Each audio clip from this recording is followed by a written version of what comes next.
Come to Helmuth Ford, home of the lifetime powertrain warranty. Hi, this is Stacy from Shuttler Insurance Services. Come see me on the east side of the square in Sigourney for all your insurance needs. The City of Sigourney will be accepting bids for the removal of snow from various locations in the city. All sealed bids must be received by 4 p.m. on Monday, January 19th, 2026, at the City Clerk's Office, 100 North Main Street, Sigourney, Iowa. The snow and ice must be removed in a timely manner and according to the City Code of Ordinances. Proof of liability insurance will be required. You may review a copy of the contract by contacting the City Clerk at City Hall. The City of Sigourney is an equal opportunity employer. Watt Cheer Fire and Rescue will have their soup supper this Saturday, January 17th from 5 to 7 p.m. The menu includes chili, potato soup, Wisconsin cheese soup, and dessert. Deliveries are available within Watt Cheer city limits. Call or text for deliveries. Stop by the Watt Cheer Fire Station at 414 South Barnes Street in Watt Cheer this Saturday from 5 to 7 p.m. for their soup supper and support Watt Cheer Fire and Rescue. Skunk River Radio is online radio for Southeast Iowa, playing country music from 1990 through 2010, along with Iowa country music. Listen to Steve Shetler weekdays from 6 a.m. to noon and The Haze from noon to 6 p.m. Skunk River Radio also has programs like Living the Country Life, Successful Farming, and the National Day Spotlight, along with Southeast Iowa weather, community calendar, and more. Plus, weekend programming like Midwest Country Music Originals, Country Legends Jukebox with Jay Dean, and Les Butler and Friends Bluegrass Gospel Hour. All of this plus all your country music favorites like Garth, Reba, Shania, Brooks and Dunn, and many, many more. Listen to Skunk River Radio at skunkriverradio.com, download the app with Apple and Android devices, or listen on Alexa and Google Assistant. Skunk River Radio, online radio for Southeast Iowa.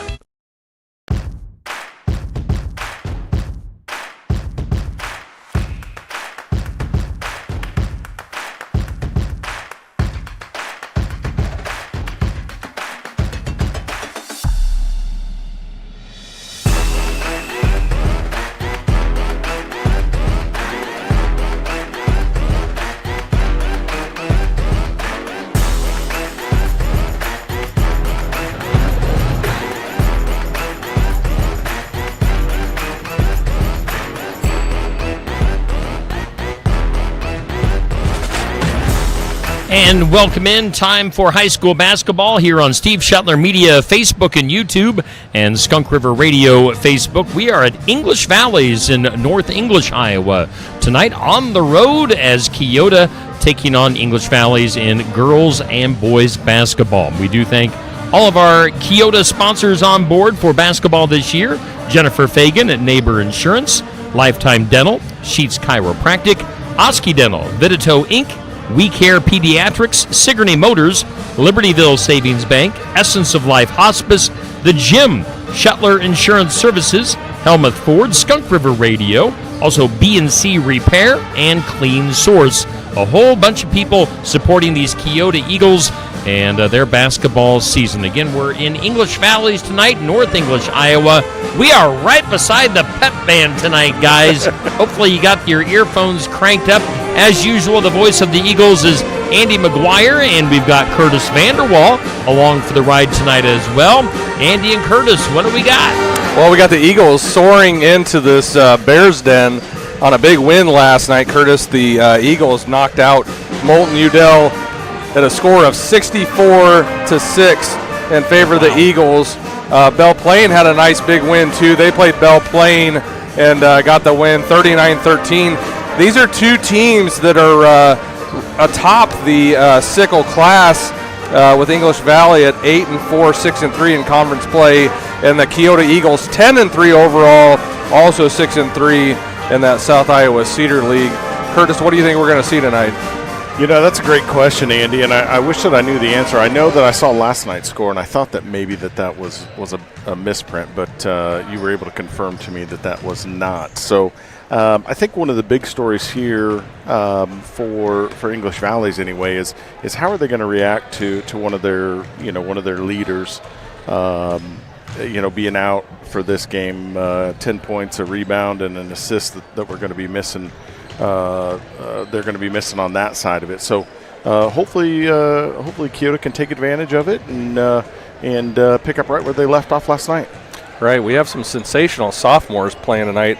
Point guard Anna Lewers for English Valley averages 15.1 points a game and is shooting 44.2% from the floor. And on the Eagles side of things, another sophomore, Cameron Hafley, at 16.3 points a game, field goal percentage of 33.8, and three-point percentage of almost 30%, 29.6%. It's going to be a battle of the guards tonight, I think, but you're right, Curtis, not having the Garrican girl for English Valley. If you've listened to English Valley girls basketball, you know she's a pretty big contributor over the last few years and has been one of those, floor marshals for the Lady Bears.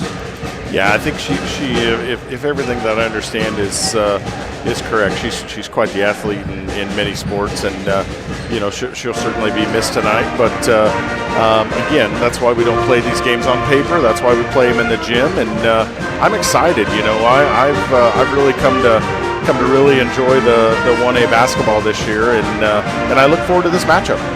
Right, some other points leaders or some other statistical category leaders for the Eagles. I'll run down some names here. Emily Conger is averaging 8.4 points a game. She's a junior. Jesselyn Aller, typically coming off the bench, the freshman, at 7.9 points a game and 40.9% field goal percentage. Does Jesselyn Aller have, as well as 7.4 rebounds a game. And then we have some defensive stalwarts for the Eagles, Elise Lyle and Carly Greiner, to complement those younger folks that are playing for the Eagles. And then the senior Kennedy Jackson will also be starting tonight. Not averaging a lot, but she definitely contributes on the floor defensively, gets those rebounds, and doesn't make a lot of mistakes, this Kennedy Jackson. So looking forward to seeing that. We'll run over to the starting lineups here in North English.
And there you have it, the national anthem from the English Valley's pep band. And you got to know that patriotism is alive and well in these small communities. That was a beautiful rendition. Yeah, their pep band knocked it out of the park. My oldest son has been heavily involved in band most of his career, and I have a very, very big appreciation for it after getting to experience that with him quite a bit. So pretty neat to hear. Right, so here we have Elise Lyle. She's going to be tipping off against number 30, Kaylin Castor, the sophomore. Kaylin Castor is 5'9", and Elise Lyle measuring in at 5'7". We'll see who has the better ups here. And that goes to Castor. However, the Eagles are able to gather the ball.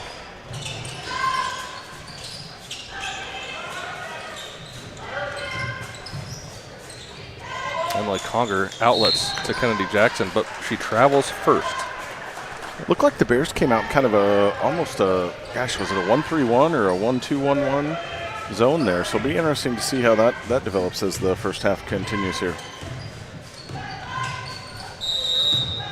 And there we have a travel by one of the Achenbachs. It's going to take us just a minute to get the Achenbach girls squared away. Number 20 is Aubrey, and number 21 is Addison.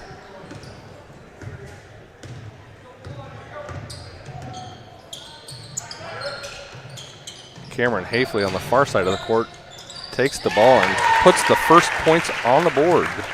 Yeah, took advantage of that gap in the zone and just found the soft spot and shot the little 8-footer, and nice work by the Eagles. Mallory Kane's going to hand off there to Addison Achenbach. Does not take the shot. Kaylin Castor outlets. Shot goes up and no good. And another travel. Is that the same guys called all three travels? Am I seeing that? We kind of had that the other night at the Tuesday night. Yeah, boy, it was it was a sight to be seen. I'd say it was the ref with the shortest hair out here, but there's two of them. And here we have maybe a jump ball call. And that's going to go English Valley's way. Achenbach to Achenbach. Achenbach, Texas. Willie and Waylon and the boys. If you break into song, we're in trouble. Shetler's the singer in this production. Exactly.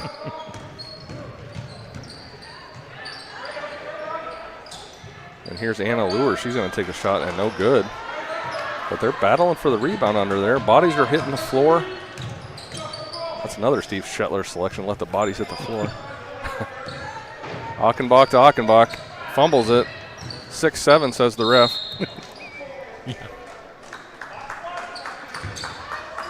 It's going to stay here with the Bears. It's going to stay in the den. Andy McGuire is on fire right now on commentary. Oh, man. If this is as good as it gets, people are going to just hit mute and watch the game, and I don't blame them whatsoever. Curtis, you better step this thing up. No, unfortunately, you're the leader of the pack here, buddy. No. Oh, no.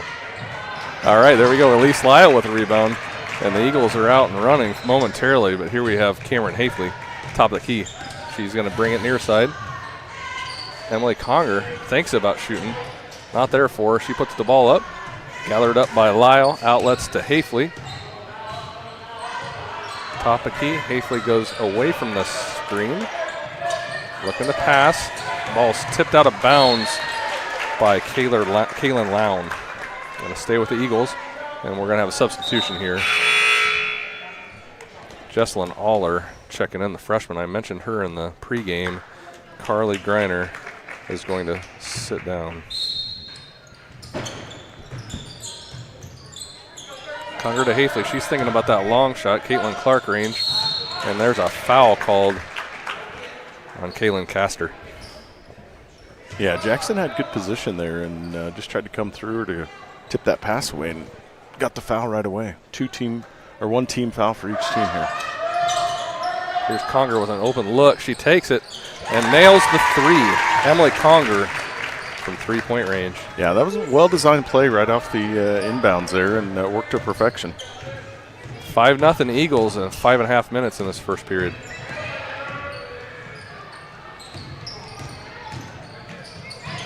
Achenbach loses the handle And the ball is tipped out of bounds off of number 14, Anna Lures.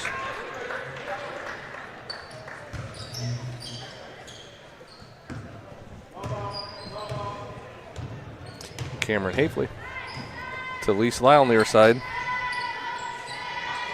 Conger at the top of the key. She's going to take it down the lane. Kicks out to Jackson with nowhere to go. Goes baseline. And I believe that she dribbled the ball out of bounds. Yep, I think you're exactly right. Conger back into the game.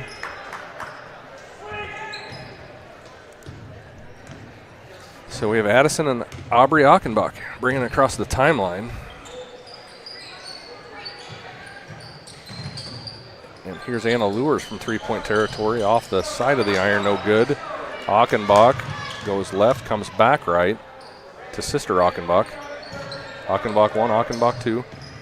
At least it's a short last name for us. Yeah, they never get confused, especially two half-blind old guys and Curtis. Yeah. I'm just sitting over here quiet. Minding your own business. Relentlessly. It's so much fun. Anna Lures down the lane and puts English Valley on the board. And Cameron Hafley loses the handle momentarily, gets the ball back, but not before a jump ball is called. Going to stay with the Eagles.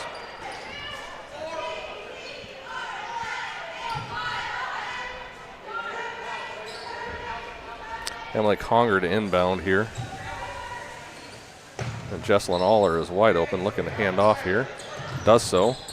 Back to Jesselyn. She has an open look, and she's going to take the shot. And that is no good. It was close. She's going after her own rebound. That's how you follow your shot, kids. Can't come up with it, but it was a good effort.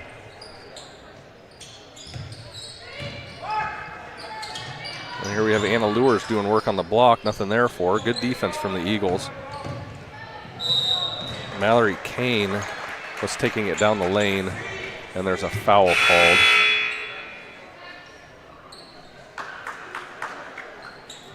And Dakota Dodd checks in for Emily Conger. Dakota's been having a nice season. She has that little touch, that three-point shot. When she gets going, it can be good. Achenbach flings up a shot, nothing there for her. And here comes Elise Lyle. Somebody's going to have to yell wolf at her. Jesselyn Aller with the ball right at the free throw line. And here's Carly Greiner coming down the lane, and she gets called for an offensive foul.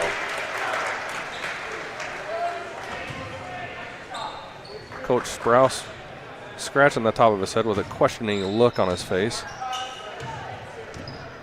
I'm pretty sure there's a lot of Eagles fans sharing that sentiment, Coach. Lures in the corner, brings it across. There's shot up and good for number 30, Kaylin Castor. 5-4, 1 point advantage for these Eagles at 3-minute mark, first period. Cameron Hafley dribbling, suffocating defense from the English Valley Lady Bears.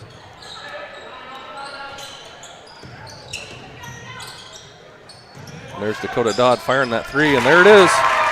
Yeah, exactly what you talked about, Andy. She comes in and knocks down her first shot and puts the Eagles up 8-4. Mallory Kane in the lane, tied up with Jesselyn Aller. Jump ball call. Lots of jump balls, a few travel. Freshman getting after it. And here comes Kennedy Jackson in to give Elise Lyle a breather. Substitution on the EV side as well. Number 10, Kaylor Lown checks in. Kaylor's a junior at 5'5".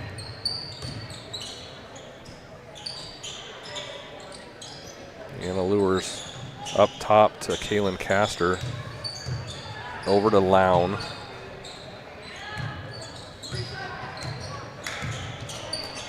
Achenbach, and that is a shot clock violation. Excellent defense from these Lady Eagles. The Bears seem to have lost track of what was going on here with the shot clock and turned the ball over. Yeah, I think with that, just the defense caused enough disruption there, and they weren't paying attention. And here we have a foul called on Addison Achenbach, Jr. I believe that's her first of the night, number 21. And Cameron Hafley's going to inbound. Carlos with the ball at the top of the key, over to Dodd. Jackson in the lane. Hafley's going to take that shot, short, and it's tipped out of bounds off of the Eagles, going the Bears' way.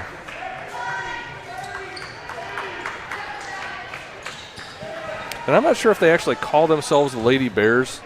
They just have bears on the front of the jersey, so I could be wrong, and maybe it's an incorrect assumption that they're ladies, but I have talked to these ladies on Shetler's sports section show, and they're a fun group. Well, we also got to mention that we talked to the EV cheerleaders here. What was that? Was that just this it was past last weekend? Yeah, they were a great group. Yeah. I think we'll go with Lady Bears unless someone corrects us. Excellent. We'll see how the rest of the game goes. Maybe we'll have to remove the moniker Lady if things get out of hand here. To be determined. TBD. And here we have some foul shots coming. That was Kaylin Castor's second foul. Minute 23 left in this first quarter. And Coach, I believe, is going to send somebody in for her. This will be Mallory Kane checking in. And sure enough, Kaylin Castor is going to take a spot on the bench. Kennedy Jackson did miss the first of two.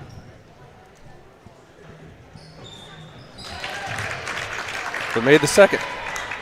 Yeah, she's 51.7% on the season from the free throw line, so that's about what we might expect. Ooh. Quick hands for Mallory.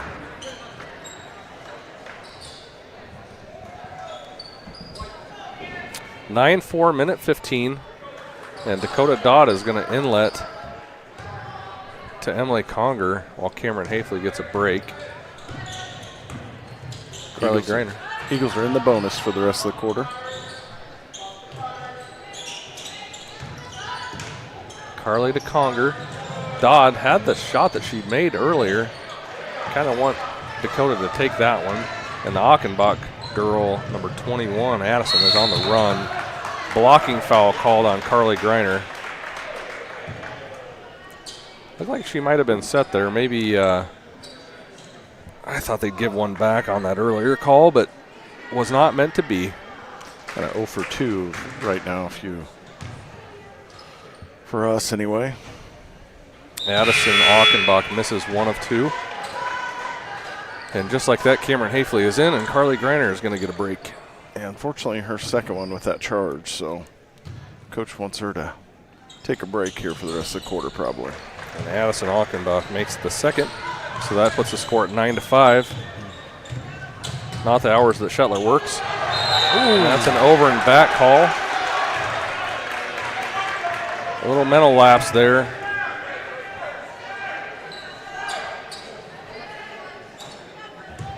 And here comes Addison Achenbach to sister Aubrey. Aubrey at the top of the key, back to Addison. 43 seconds.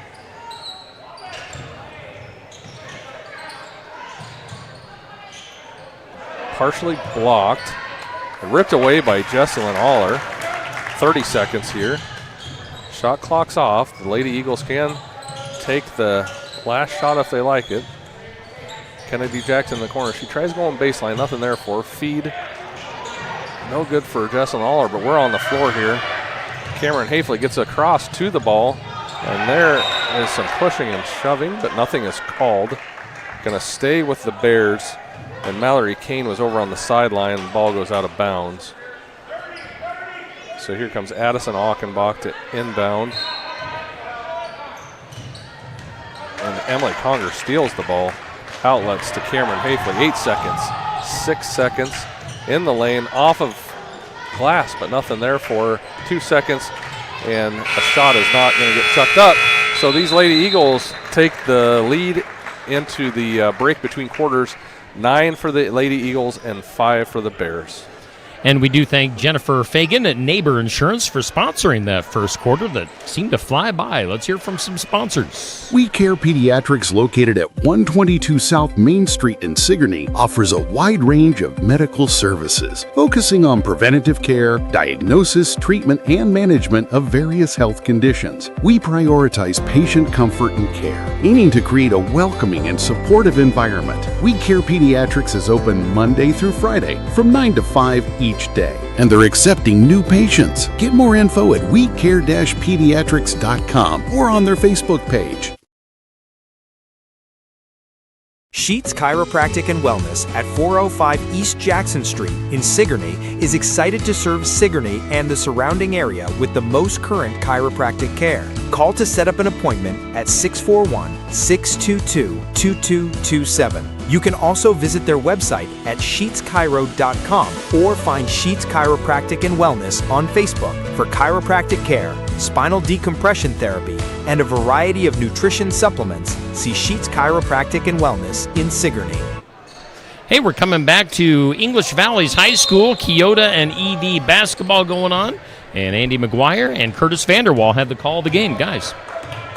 And in true Dolly Parton fashion, the score is 9-5. You get that reference, Shelby?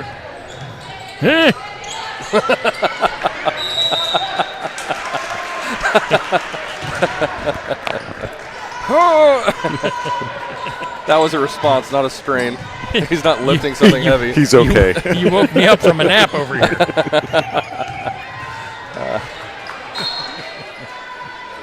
And the ball right there, we got to get back to this basketball game.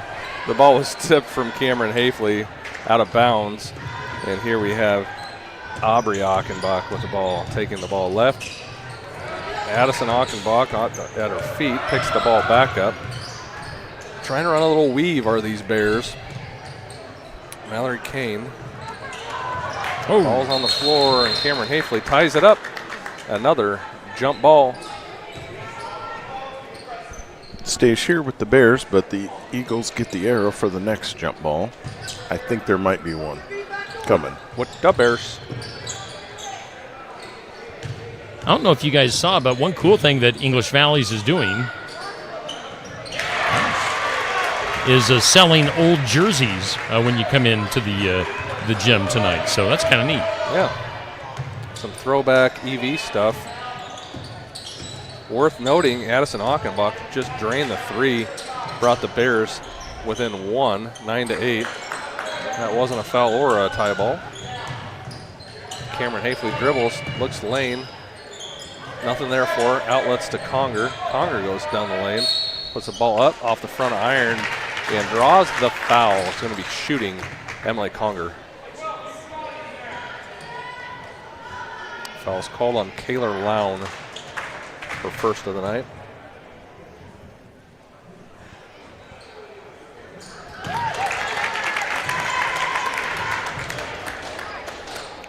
Conger's 70% on the season in free throws, knocks the first one down.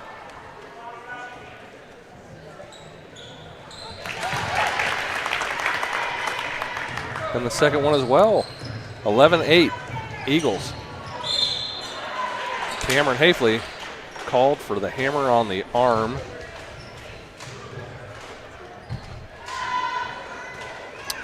First of the night for Cameron. Addison Achenbach inlets to Lure. She's going to try and take the ball baseline. Dribbles through. Good defense from Elise Lyle. Emily Conger.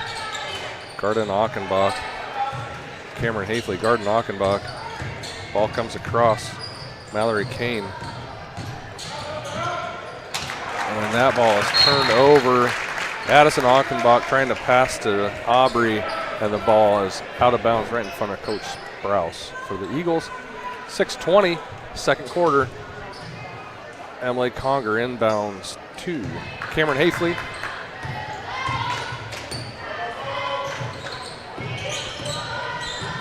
Eagles looking to maybe run a little bit of a weave of their own. Wasn't weaving too much, but Jesselyn Aller steps by and gets the bucket. That's Jesselyn Aller's step through. She's used that move all year long to do damage to the opposing teams. Yeah, she's an aggressive player on both ends of the floor, and it showed up right there.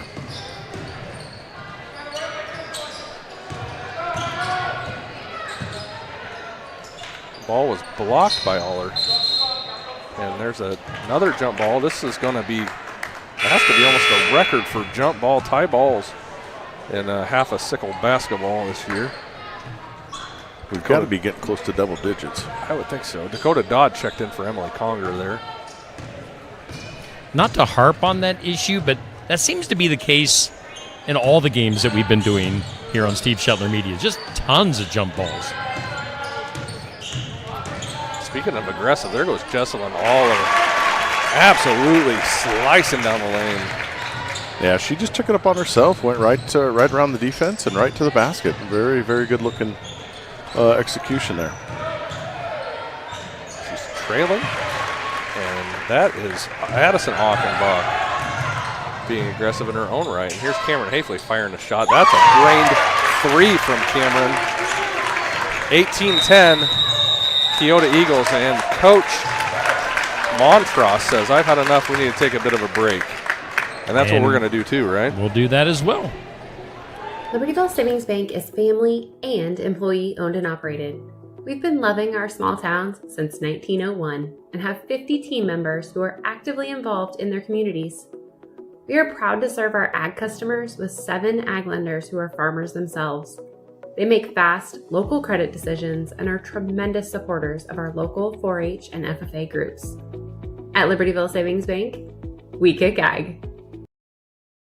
Call B&C Repair for all your ag repair needs. From hog shed repair to bin and equipment repairs of all types, B&C Repair can help. Call Brian at 319-863-3837. Let B&C Repair solve your problems. They have 35 years of experience. B&C Repair is located at 24507 310 Avenue, Keota, Iowa. If you need something on the farm fixed, call Brian at 319-863-3837. And we're coming back live to North English Valleys High School for Keota and English Valleys basketball. Guys. Fantastic gym here in North English. This scoreboard's really handy. It has the player, their fouls, the points. It's almost like the Shetler statistician doesn't have to do a thing. Heard a slap, nothing called. And Anna Lures is on a cold streak. It's a rare night where you see Anna Lures go this deep in a game without putting some points on the board. Cameron Hafley's shot is off the side of the iron. Nothing there, and the bodies are hitting the floor. Jesselyn Aller going for the rebound and runs into, I didn't see who the other player was for English Valley, but foul is called. Jesselyn's second foul of the night. We'll see what Coach Strauss does with that at 4.5 minutes to go in this first half. Carly Greiner just knelt down by the scorer's table. And there's Anna Lures. Nothing there for outlet after the rebound by Jesselyn Aller to Cameron Hafley. Ball's blocked by 2 different Bears. And we're coming back English Valley way. Aubrey Achenbach over to Kaylor Lown. She dribbles. Anna Lures is going to take the 3, and she gets her first. Actually, excuse me, she did score earlier.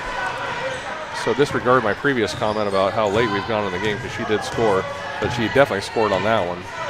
And the ball is stolen by Addison Achenbach and put in by Addison Achenbach. 15-18. EV on a nice little 5-point run there, and Coach Sprouse needs to make some corrections.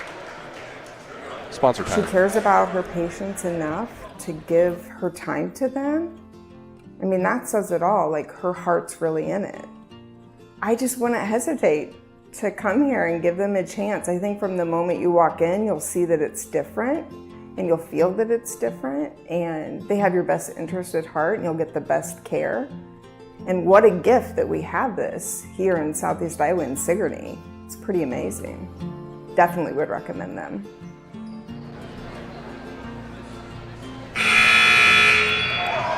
And we're bringing it back to English Valleys High School for high school basketball. Guys. No hibernating in this gym. The Bears just came off a nice little run there. 18-15 Eagles still have the 3-point advantage. Carly Greiner to Dakota Dodd, and she steps backwards out of bounds. That was one that plagued these Eagles early in the season.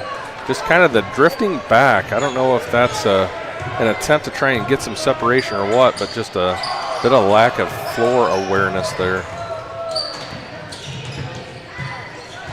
Addison Achenbach to Mallory Kane. Loses control, travels. Cameron Hafley looked almost guilty for a second there, Curtis. She kind of looked over at the coach and looked back at the girl on the floor, and the refs say, hey, it's a turnover. Yeah, it doesn't matter how it happens. It just matters what the referee calls, I guess. So be interesting here to see if the last 3 minutes of the first half, if the Eagles can kind of get the offense on track here. They just haven't been clicking the way that they usually do. And there's Kennedy Jackson putting points on the board, the senior. And that's what Kennedy Jackson does really well. If they can get the ball to her even close to the block, she has that drop step and generally can put it in and get it off the glass. And speak of the devil, Addison Achenbach is rallying a nice first half. Unofficially, I have her at 8 points. And the scoreboard has her at 10, doesn't it, Curtis? I can't see it. I think so. Looks like 10. I think I might be missing one on her. Carly Greiner travels, excuse me. Yeah, on the defensive end, the Eagles have kind of started chasing screens here, it looks like a little bit, and it's allowed the Bears to get a few easy buckets. Scores 20-17, 2:14 in the second quarter. Anna Lures fakes the shot, throws it hard off a glass, and the ball is lost out of bounds, actually poked out of bounds. Kaylor Lown is the only Bear that was in the vicinity. And so these Eagles are going to bring the ball in. A little bit of press going on here. Yeah, kind of 84 feet of just almost box and one, but then it drops back into their regular zone. So just trying to frustrate Cameron, I think. Kennedy Jackson lost the handles there. Turnover.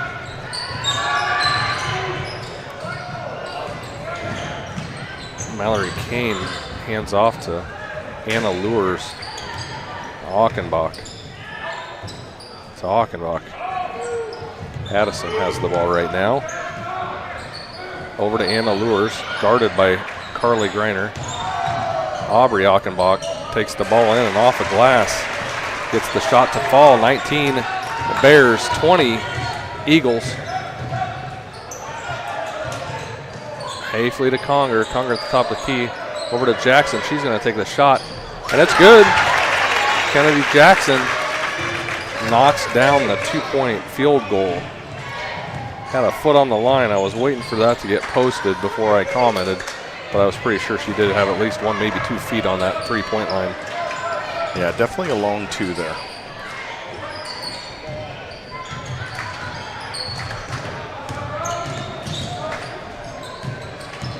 And here we have Achenbach coming into the lane, rebounded by Achenbach. Bodies are hitting each other, and that is a foul called on the Eagles. And that's on number 20, Emily Conger, her first of the night.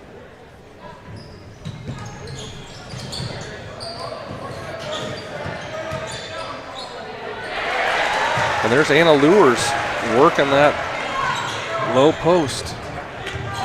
22-21, 30 seconds. Shot clock is off.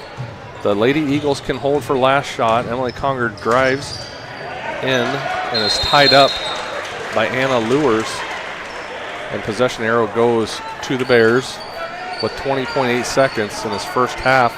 These Lady Bears are going to have the opportunity to take the lead to go into halftime.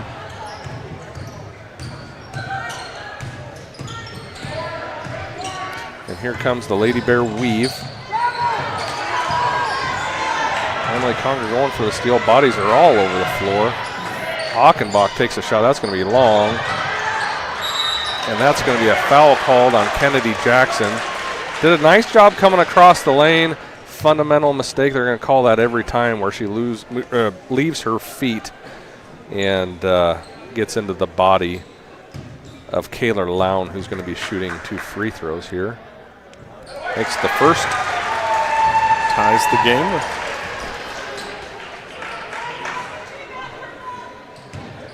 Makes it kind of doubly bad with only 1.6 seconds left too. So, and that one is extremely short. Doesn't really draw anything. And we've got a tie ball game here at 22, 1.6 seconds. And we will see if these Lady Eagles can manage to mount something to chuck up at the very end of the game, or end of the quarter.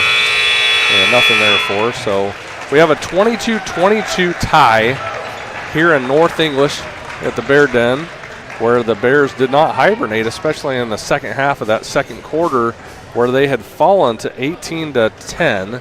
And Coach calls a timeout and really mount a really nice comeback. Curtis, what do you think of that first half? Yeah, I think that it's a little surprising for me.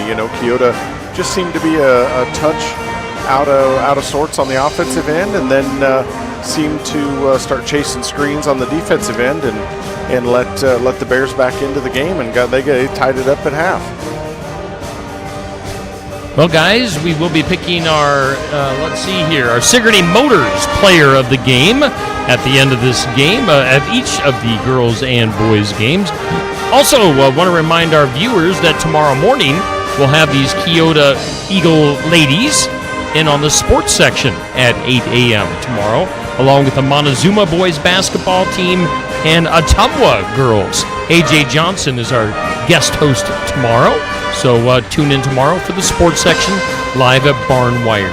Oski Dental sponsors our halftime. We'll hear from some of our sponsors and be back with more basketball action, I guess, in 11 minutes here on Steve Shetler Media. Clean Source is proud to serve Southeast Iowa with reliable, careful, and experienced cleaning services. We know how busy life gets. Work, kids, errands, and coming home to a clean space can make all the difference. Whether it's weekly maintenance, deep cleaning, move-outs, carpets, or offices, we treat your home or business as if it were our own. Affordable, dependable, and done right. Reach out to Clean Source and let us take something off your plate. Clean space, clear mind, Clean Source. Start the new year strong. Join the gym in Keota and smash those resolutions. Don't let those fitness goals fade away. Get in shape for the new year. The gym in Keota has what you need for a healthier, stronger you. Stop dreaming and start doing. Call 319-430-3231. The Gym, 211 East Broadway in Keota. Unleash your potential. The mission of Essence of Life Hospice is to provide comprehensive, coordinated care to individuals with life-limiting illnesses and to their families, and to support them in the process of death and bereavement. Our goal is to provide palliative care that addresses the physical, psychological, and spiritual dimensions of service for the terminally ill as an integrated whole. We pride ourselves on providing the highest quality care and are on call 24 hours a day, 7 days a week. For more information, visit essencehospice.com. Vidito Inc., Showstopper Equipment in Keota, supports the area pork producers. They're located at 2112 Keokuk Washington Road in Keota. Call 641-636-2259. Your satisfaction is always our goal at Vidito Inc., Showstopper Equipment. Our interest, knowledge, and experience in the livestock industry has led us to develop the Showstopper Equipment line of products and show supplies. Find more information at vidito.com. Schedule your next dental appointment with Dr. Dan Schuster at Oski Dental, 641-673-4845. They're accepting new patients. Oski Dental will file all of your insurance forms for you. They're a Delta dental provider. And Oski Dental is located at 902 South 17th Street in Oskaloosa. That's Oski Dental, 641-673-4845. We make smiles happen at Oski Dental. Hi, I'm Krista Sellers, driver of the 7K Figure 8 race truck. I race at local Figure 8 tracks across southern Iowa. One of my good sponsors is CJ at Sigourney Motors. Next time you or someone you know is looking for a good used vehicle or in need of some minor repairs, you can contact CJ at Sigourney Motors. Give them a call at 641-224-8056 or stop by 705 East Jackson Street in Sigourney, Iowa. Hope to see you at the races or at CJ's shop. Hi, Clint. Hey. Hey, Clint, the new lot looks great. Hey, Clint. Hey. How you doing, Clint? At Helmuth Ford, our friendly atmosphere is not a surprise. It shows your family. Hey, Dad. Frank's bringing in his Ford F-150 to get his engine checked out. Did you tell him that we're home with a lifetime powertrain warranty on new and used vehicles? Yeah, told him we'd take care of everything. Great. Come on down to Helmuth Ford and see for yourself. Hi, this is Stacy with Shetler Insurance Services in Sigourney. As your local independent agency, we're here to help with all your insurance needs. Farm and crop, home and auto, business, life, and health. We take the time to listen, explain your options, and match you with the coverage that truly fits your needs. Shetler Insurance Services, local service, trusted advice. Call 641-636-7744 or stop by our office on the east side of the square in Sigourney. Skunk River Radio is online radio for Southeast Iowa, playing country music from 1990 through 2010, along with Iowa country music. Listen to Steve Shetler weekdays from 6 a.m. to noon and The Haze from noon to 6 p.m. Skunk River Radio also has Southeast Iowa weather, community calendar, and we play all your country music favorites like Garth, Reba, Shania, Brooks and Dunn, and many, many more. Listen to Skunk River Radio at skunkriverradio.com. Download the app with Apple and Android devices or listen on Alexa and Google Assistant. Skunk River Radio. Online radio for Southeast Iowa.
Hey, welcome back in.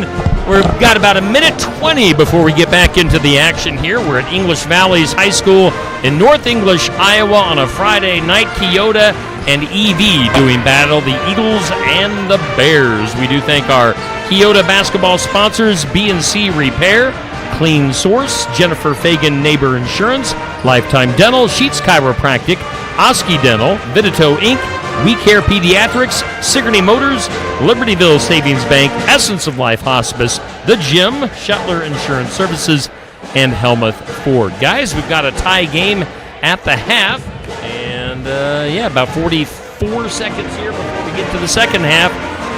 We do thank Oski Dental for sponsoring our halftime.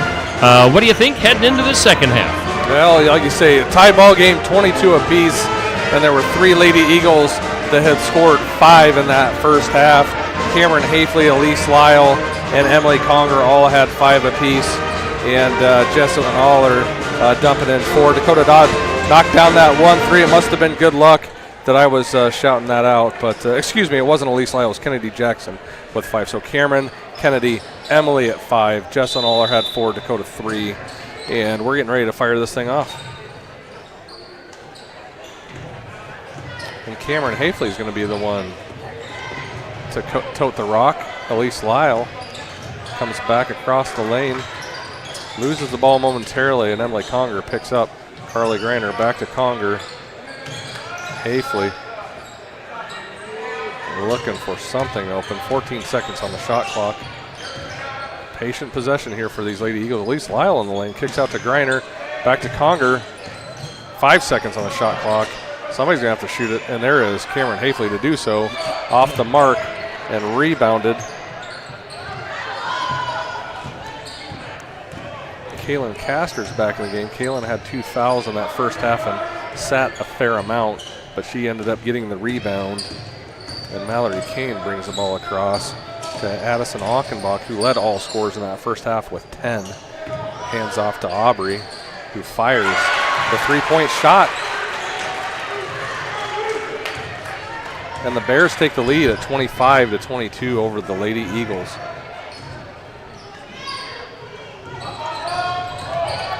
Low-scoring affair in this first half, Curtis. Yeah, it definitely was. Again, the Eagles just didn't seem to find their rhythm at all, and the Bears didn't find theirs till late in the second quarter. And there's a foul on Cameron Hafley. Left her feet again. Likely to not get called for that if she just stays down and keeps those hands straight up. Yeah, you're exactly right. The defensive player gets that cylinder, right? And they're entitled to that. And when you leave your feet, you kind of lose all stake to that real estate, and you're going to get the call every time.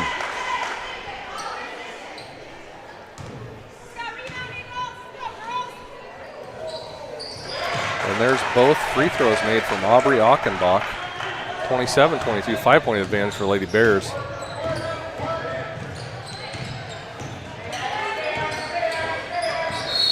And there's a blocking foul called against Mallory Kane. Emily Conger trying to get down the lane to get something going here for these Lady Eagles. Yeah, Kane has sure been disruptive at the top of that zone all night long for the Lady Eagles. It's been a problem that we haven't been able to solve yet. Kennedy Jackson looks to make a dent, and nothing there for her. The ball's tipped out of bounds. I believe Elise Lyle, or maybe off the fingertips of Carly Greiner. The positive thing there, though, we had a couple ladies crashing the boards, and that's always a good thing. Mallory Kane, hands off. Addison Aukenbach, she's going all the way down the lane. A little bit too strong. Anna Lewers was there to put it back and can't get the ball to drop. And these ladies are running it, but we have a travel first. Carly Greiner shuffling the feet. Yeah, she knew it as well, and obviously frustrated with herself. But I think depending on how this trip goes, Coach may need a timeout to touch base with the ladies and maybe switch up the offensive set a little bit to try and deal with that 1-3-1 zone a little bit better. Jesselyn Aller checks in for Carly. Maybe see if Jesselyn can get something going here offensively as well, but first she's going to have to play defense. Lost the handle on the ball there momentarily. Travel not called. And here is Achenbach shooting the 3-0 there. Quickly rebounded by Elise Lyle. And Elise is going to get fouled. That could be on Kaylin Castor, which would be her third. It is. Early foul for Kaylin Castor. She's going to take a seat. And Kaylor Lown checks in for her. And here we have the speedy Mallory Kane coming up to give fits, but Eagles were able to break that little bit of pressure. The ball is stolen away by Addison Achenbach. Elise Lyle trying to get the stop. Nothing there for her, and she makes it 29-22, 7-point differential in this ball game, favoring the Bears. Cameron Hafley luckily gets the ball back. Goes all the way off glass, scoop shot. Nice little scooper off glass. Now the Eagles are going to have to play some defense and see if they can't chisel away at this lead. Points come at a premium. And just like that, Emily Conger gets to the floor, ties the ball up, and sticks her left hand up and says, hey, are you going to call something here? Because the ball's not moving, we're not moving. We had 105 jump balls in the first half. We can't get one. She's begging for it. Serving it on a platter. Emily Conger does it all. She shoots, she defends, she ties the ball up, she calls the call. She would have had the whistle, she would have made it. Nothing there for her. Ball's outlet. Mallory Kane gets fouled. And that is 3 fouls on number 10. Jesselyn Aller. We're going to have to watch that one as well. Yeah, it'll be interesting to see how Coach handles this here. It looks like Griner's going to maybe come back at the next dead ball for her. And there is Anna Lures putting the ball off the glass. Yeah, just again got caught chasing the screen, and nobody was home to help. Cameron Hafley carving up the defense. She looks like she is single-handedly trying to keep these Lady Eagles within striking distance. There's a ball that's tipped. It's going to stay with English Valley after Kennedy Jackson tipped the ball, and the substitution comes in for Jackson. Coach Sprouse is going to leave Jesselyn Aller in with a 3. Ooh, and almost picked the 4th. And we have a jump ball called as the Eagles are running out. That's more like it, yeah. There we are. Back to the way things, I won't say should be, but the way things are in life. And here comes Cameron Hafley across the timeline. Griner back to Hafley. She has a look. She takes it. Going to be short. Gathered up from Emily Conger. Tries feed, good look. Does so, and Cameron Hafley gets the bucket to fall. 31-28. We got a timeout from English Valley. 31-28. English Valley Lady Bears have the lead. 3:37 in the third period. We Care Pediatrics, located at 122 South Main Street in Sigourney, offers a wide range of medical services, focusing on preventative care, diagnosis, treatment, and management of various health conditions. We prioritize patient comfort and care, aiming to create a welcoming and supportive environment. We Care Pediatrics is open Monday through Friday from 9 to 5 each day, and they're accepting new patients. Get more info at wecare-pediatrics.com or on their Facebook page.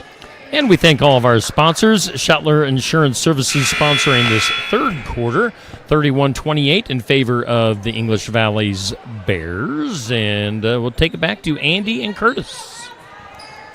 And we are in North English Valley's ladies basketball. Achenbach basketball. Addison has the ball over to Lown. Back to Achenbach. Elise Lau there to tie the ball up. Jump ball. I think we should go back to the old school jump balls that every time it gets tied up, we just jump for it. Right on the free throw line. Right there, yep. Anna Lures. I actually don't think that, but it's fun to talk about it. Dribbled it off her foot. Yes, she did. the Lady Eagles get the ball, and Cameron Hafley is going to bring it across the timeline. Being face guarded by Mallory Kane.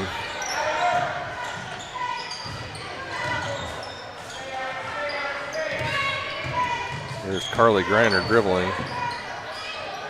Step through. Elise Lyle gets the rebound. Gets slapped on the wrist from the elbow was Emily Conger.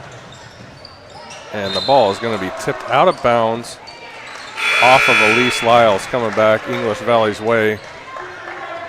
And world famous Bubby had a front seat view of that, front row view of that turnover. Aubrey Achenbach to Addison. And there's a foul call. And that one's going to be Elise Lyle. It's going to be a shooting foul.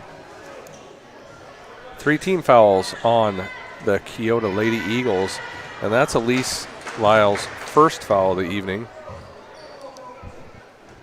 And that first shot from Addison Achenbach is no good.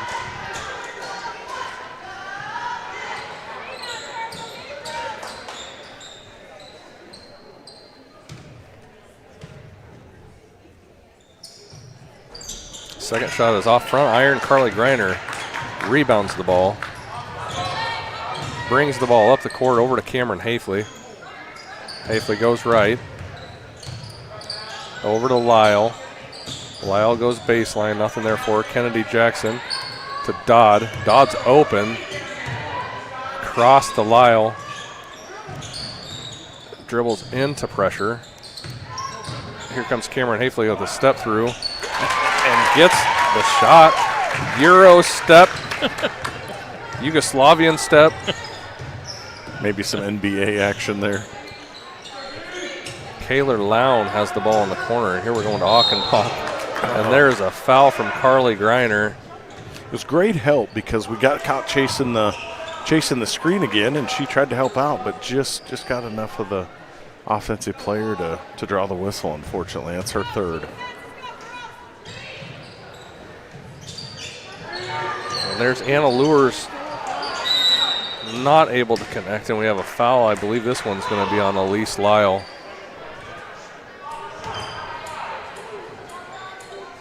Jackson. Kennedy Jackson with the foul. Her third now. That's unfortunately the third player with 3 fouls, if I'm not mistaken. 5 team fouls on the Eagles and 2 team fouls on the Bears. Anna Lures is shooting free throws and makes the first one. Yeah, she's 62+% for the season, so. And drills the second one. Textbook free throw form there for Anna Lures. Nice looking shot. Cameron Hafley dribbles. Over to Dodd. Wide open shot. And she drills it. Dakota Dodd. I'm telling you, Curtis, when she decides that she's actually going to shoot it, she has a nice stroke. Yeah, she has a beautiful shot. And man, she that thing was dead centered. Nothing but net. Be interesting to see if they can incorporate that a little bit more as we move along.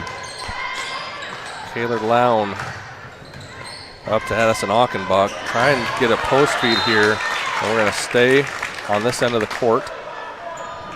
Yeah, Dodd had nice help there on that entry pass to kind of help deflect it away and stop an easy basket. And then a foul called. And we got a shove there. And I haven't been hitting these very good, but I know that they're going to call Kennedy Jackson on that one. Don't know that I agree with it, but that is 4 fouls on Kennedy Jackson with 1:20 in the third quarter. And there we have Anna Lures making more free throws. 1 of 2 so far. Second one's going to be on its way here shortly. And that one goes down as well. 35-33, minute 18 here. Emily Conger dribbles over to Hafley. Hafley's going to take a long shot. Not there. And Elise Lyle collects the rebound. Good box out for Elise. Keeps the ball high, goes back up with it, but a little bit too high. But she does get fouled. So Elise is going to have her chance to make a couple of free throws here. Yeah, she just took advantage of the slightly out of position because of the zone defense there and snuck in there and got it. First shot is off the right side of the iron. No good.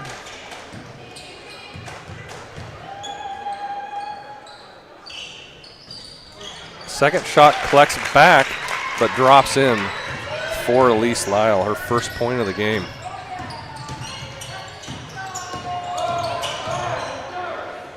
And here comes the Bears weave, and that shot is as open as you're going to get. The bank is like open. At the bank for Mallory Kane. Doesn't matter how it goes through, but it went through. Nope, they don't give you less than 3 for it.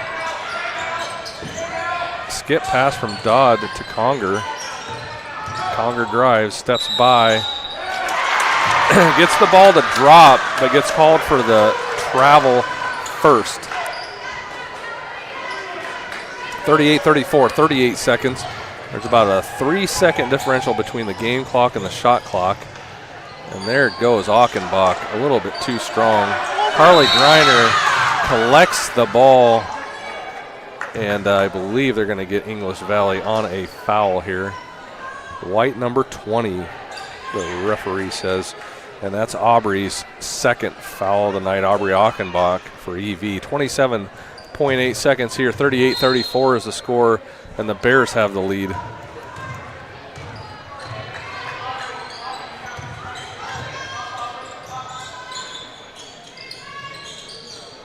Dodd to Conger in the corner. Conger brings it back up top. Back to Dodd, 14 seconds here. Feeds Lyle at the free throw line. Kicks back to Conger. Conger steps by, off glass and good.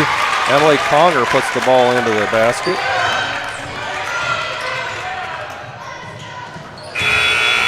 And the last ditch effort from Achenbach does not fall, so we're going to roll into the fourth quarter with a score of 38 for English Valley and 36 for Keota. Libertyville Savings Bank is family and employee owned and operated.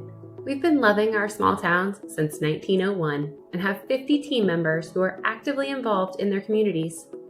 We are proud to serve our ag customers with 7 ag lenders who are farmers themselves. They make fast, local credit decisions and are tremendous supporters of our local 4-H and FFA groups. At Libertyville Savings Bank, we kick ag. Call B&C Repair for all your ag repair needs. From hog shed repair to bin and equipment repairs of all types, B&C Repair can help. Call Brian at 319-863-3837. Let B&C Repair solve your problems. They have 35 years of experience. B&C Repair is located at 24507 310 Avenue, Keota, Iowa. If you need something on the farm fixed, call Brian at 319-863-3837.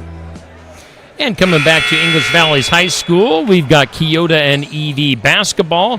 And the Bears have a little bit of a lead. Should have a great finish to this game here in the fourth quarter, sponsored by Lifetime Dental Solutions. We talked about in the pregame, 6-3 conference record for both of these squads. We're going to see which one wants it the most in this fourth period of play.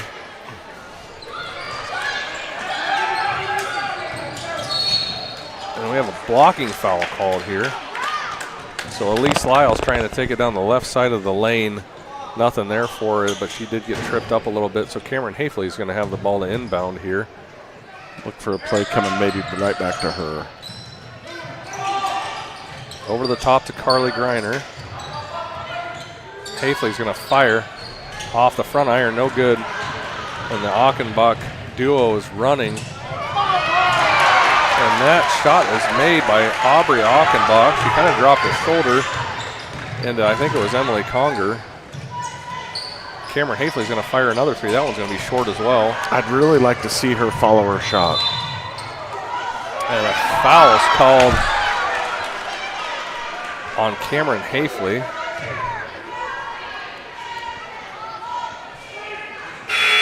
So Jesselyn All are checking in right now for Dakota Dodd. Some good minutes out of Dodd right there. Came in and made a difference. Aubrey Achenbach with the ball. Over to Lewers. Lewers looking for a pass. And there we have Mallory Kane dribbling, and Jesselyn Aller comes away with the steal. Emily Conger brings the ball up.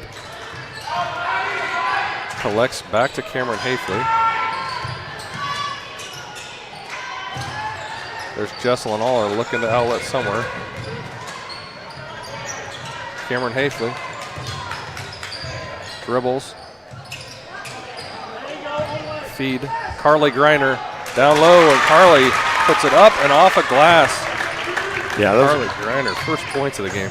Yeah, great look and good finish there. That was well done. Let's see if we can turn up the intensity here on the defensive end. 2-point advantage for the Bears. The ball swinging. There's an open look right there. Jesselyn Aller staying straight up. Excellent defense on the block. Yeah, it was. Rebounded by Jesselyn Aller. Cameron Hafley dribbles.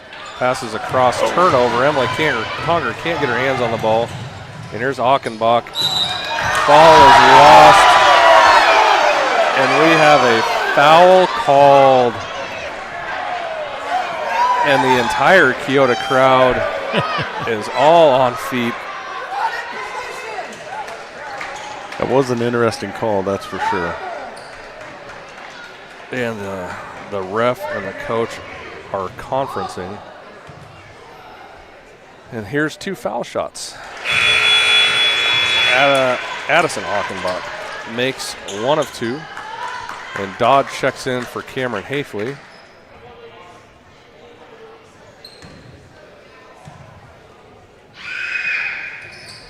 And the second one is off the front of the iron, and Anna Lewers is going to get called for the reach across foul. Might have been the makeup call for what we saw on the other side there. 41-38, 6 minutes, 3 seconds. And Emily Conger brings the ball across. Hands off to Carly. Carly's bringing the ball left. And we have an offensive foul called.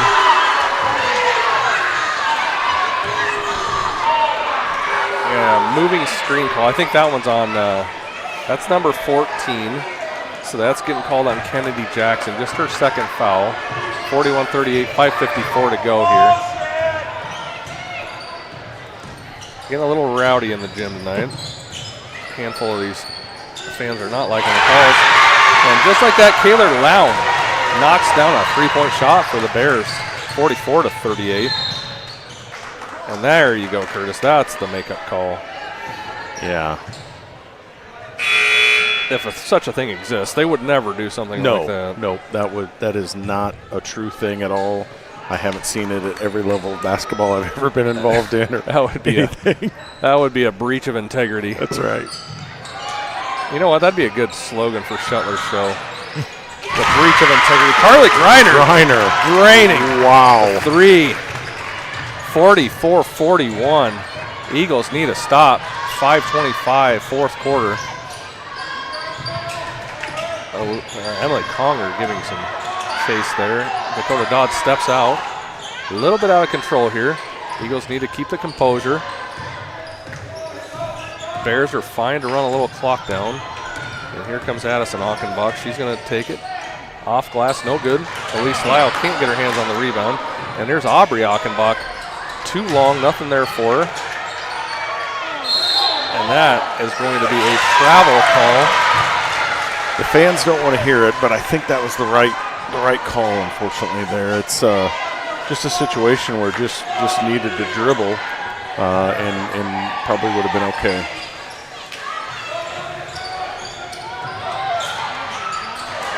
There's a rebound from Emily Conger, and she's on the run. See if she can do something with this. Pulls it back out. Kennedy Jackson to Dodd, back to Conger. Conger decides not to take the shot, and she travels. You know, Andy, typically against a zone defense, the skip pass changes the direction of the defense and catches the defense, and then trying to get in that free throw line area. And we haven't done a bunch of either of those tonight against that zone. So it'll be interesting if we can make an adjustment here and take advantage of those things. Also some hesitancy on the Eagles' behalf. Emily had that open look for a second there, and she can certainly knock down that shot.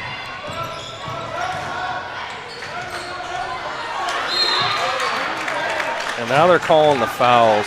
You know, I don't know that I would call that one, Curtis, but I suppose if they're going to get touchy on these, they might as well start calling them both ways. Yeah, that's just it, right? You know, as a player or coach, I never worried, you know, about how the game is being called as long as it's going both ways. When it doesn't go both ways, that's when you got an issue. So Carly Griner trying to post feed Elise Lyle, and ball gets turned over. Yeah, just a tough angle from the top of the key like that. Sometimes it's better to get to the elbow. We got a turnover coming back the other way, though. You know, now might not be a bad time for a timeout. Get the girls settled down, get them locked in, get them focused up. A little bit sloppy play here. If we can get better angles, get that wide open shot, take that one. You want that. And there's the ball picked. Carly Grainer's giving chase and fouls Addison Achenbach. She's going to be shooting free throws on that shooting foul.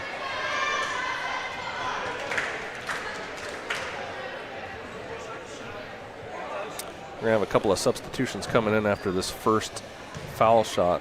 Yeah, unfortunately, that was Griner's fourth. Addison Achenbach makes the first of two. Jesselyn Aller, Cameron Hafley check in. Carly Griner, Dakota Dodd checking out. I think Coach just wants Griner to catch a little breather, maybe get some water and get ready to get back in there. And she makes the second. 46-41. Cameron Hafley with the ball. Dribbling. Conger. Jesselyn Aller. Back to Conger. Conger steps through, and she gets fouled. There's a shove called on the floor. Saying it's not a shooting foul.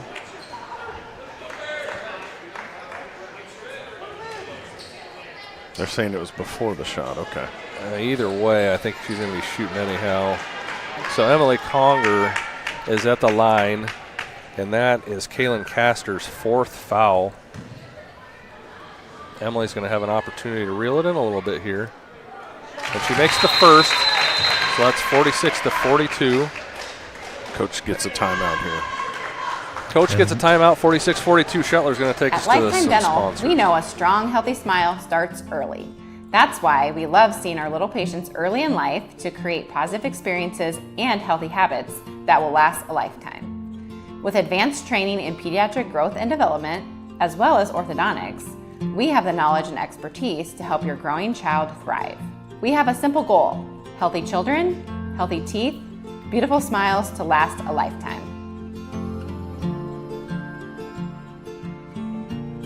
CleanSource is proud to serve Southeast Iowa with reliable, careful, and experienced cleaning services. We know how busy life gets. Work, kids, errands, and coming home to a clean space can make all the difference. Whether it's weekly maintenance, deep cleaning, move-outs, carpets, or offices, we treat your home or business as if it were our own. Affordable, dependable, and done right. Reach out to CleanSource and let us take something off your plate. Clean space, clear mind.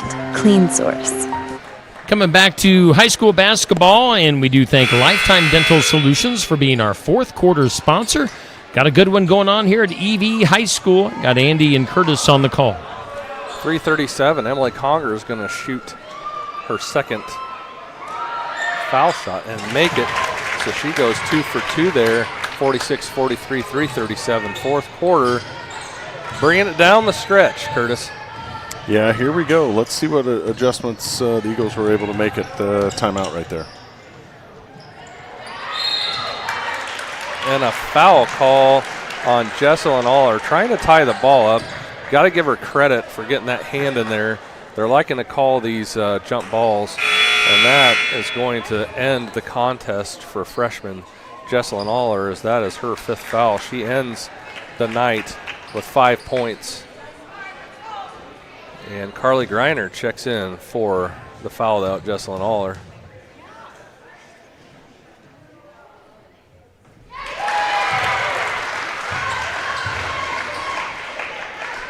And Mallory Kane sinks the first of two.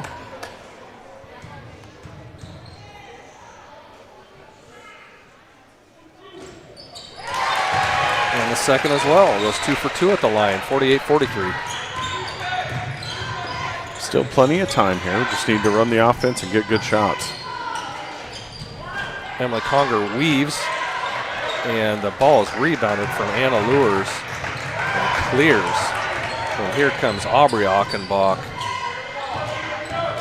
Mallory Kane brings the ball across to Addison Achenbach.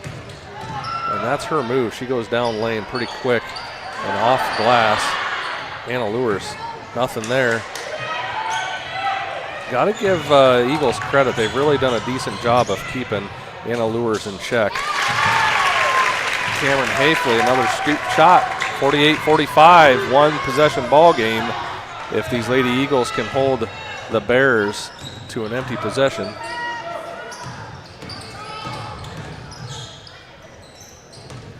Kane thought about it for a minute. She's going to think about it again. And it's not there for her. The ball is tipped, and it's going to stay with the Bears.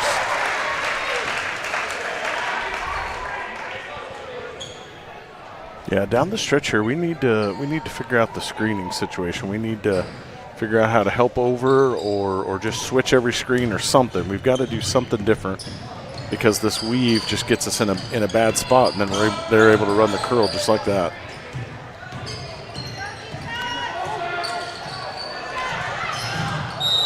And that's going to be a foul on Cameron Hafley. Unfortunately, that's her fifth.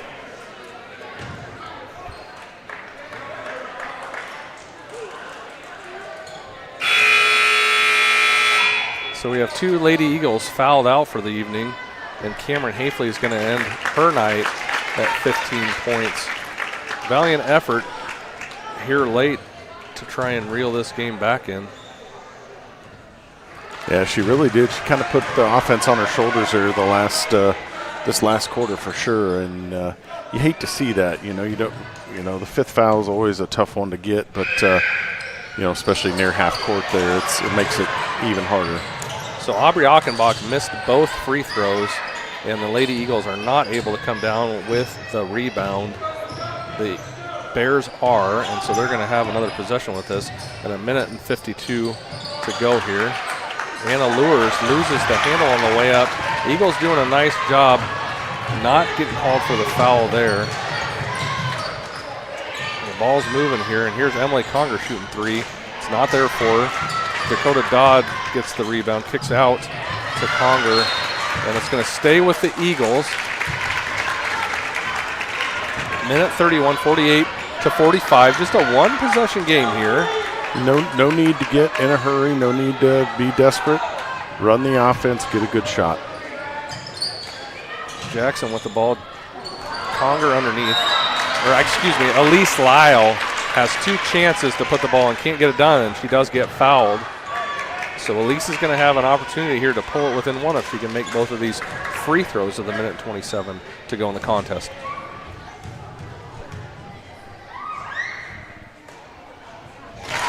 First one's good.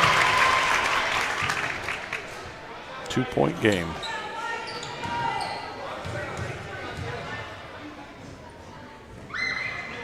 Second one is long, but rebounded by Carly Greiner. Outlets to Emily Conger, and Coach Sprouse is going to get a timeout. 1:24 in the game, 48-46. Bears have the lead. Jennifer Fagan at Neighbor Insurance in Keota is proud to support Keota Athletics. Jennifer is a licensed independent agent with over 25 years experience and represents over 40 companies. She can help you with auto, home, life, business, crop, and farm insurance. Call Jennifer at 319-461-6530 and find her on Facebook. Jennifer Fagan at Neighbor Insurance and Keota wishes the Eagles good luck. Hey, we thank all of our sponsors on board for Eagle Basketball on Steve Shetler Media, Facebook, and YouTube. We'll be picking our Sigourney Motors Keota player of the game here shortly. We're coming down the home stretch here, guys. Dakota Dodd to inbound. The Eagles are stacked up here. See what they decide to do with this, and Emily Conger gets the ball over to Dodd. Dodd's going to bring it back to the top of the key. Goes back to Conger. Conger's going to take it. Steps through, off glass, and Emily Conger ties the ball game, 1:10. Yeah, really good job by the veteran there.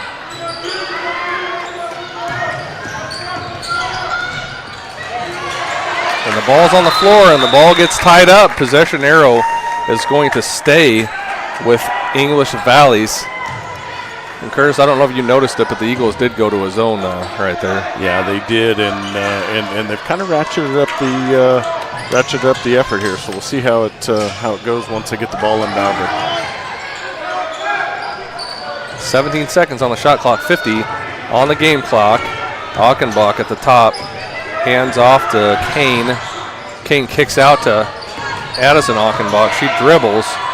Here's Aubrey Achenbach. No good off the front of the iron. Ball's put back up. No good, but she's fouled. She is fouled. That's Aubrey Achenbach. And that's a foul called on Dakota Dodd. Just her first of the night. 34.7 seconds is what's on the game clock. And that first shot is good for Aubrey Achenbach. Yeah, she's over 70% on the season, and she's put quite a few down here tonight for sure. And a full timeout is called in between these two foul shots.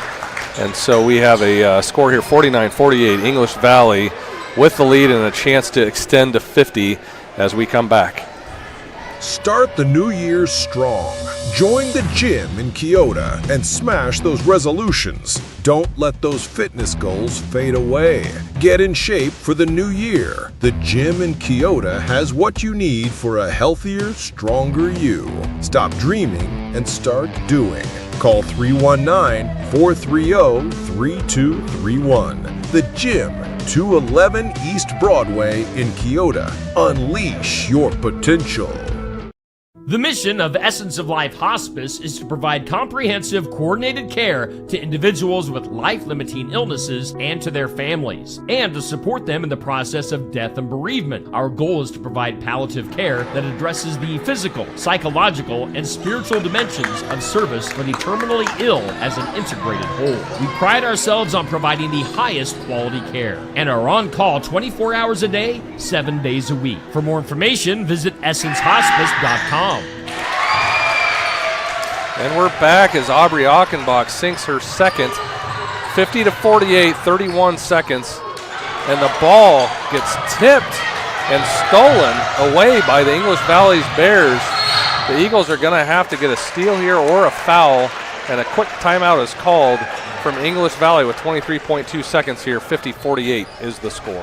Vidito Inc., showstopper equipment in Keota, supports the area pork producers. They're located at 2112 Keokuk Washington Road in Keota. Call 641-636-2259. Your satisfaction is always our goal at Vidito Inc. Showstopper Equipment. Our interest, knowledge, and experience in the livestock industry has led us to develop the Showstopper equipment line of products and show supplies. Find more information at vidito.com. Schedule your next dental appointment with Dr. Dan Schuster at Oski Dental, 641-673-4845. They're accepting new patients. Oski Dental will file all of your insurance forms for you. They're a Delta dental provider. And Oski Dental is located at 902 South 17th Street in Oskaloosa. That's Oski Dental, 641-673-4845. We make smiles happen at Oski Dental. And we're back, 23.2 seconds to go. Andy and Curtis, take it away. Entertaining ball game here. We are winding down the entire shoot match with 23 seconds. 2-point lead for the Bears. And the ball is inbounded. At least Lyle going for the steal, not there for her. She's going to have to catch up. And the ball is tipped out of bounds off of the Lady Eagles. A lot of clock came off there, 16.9 seconds, as Elise was given chase to Anna Lures. Yeah, almost a worst case scenario there for the Eagles. And here we have Achenbach inbounding. Going to have to foul here. And there it is. Dakota Dodd gets both hands on the Bear Mallory Kane, and she's going to be shooting some foul shots here. 50-48, 13.7 seconds.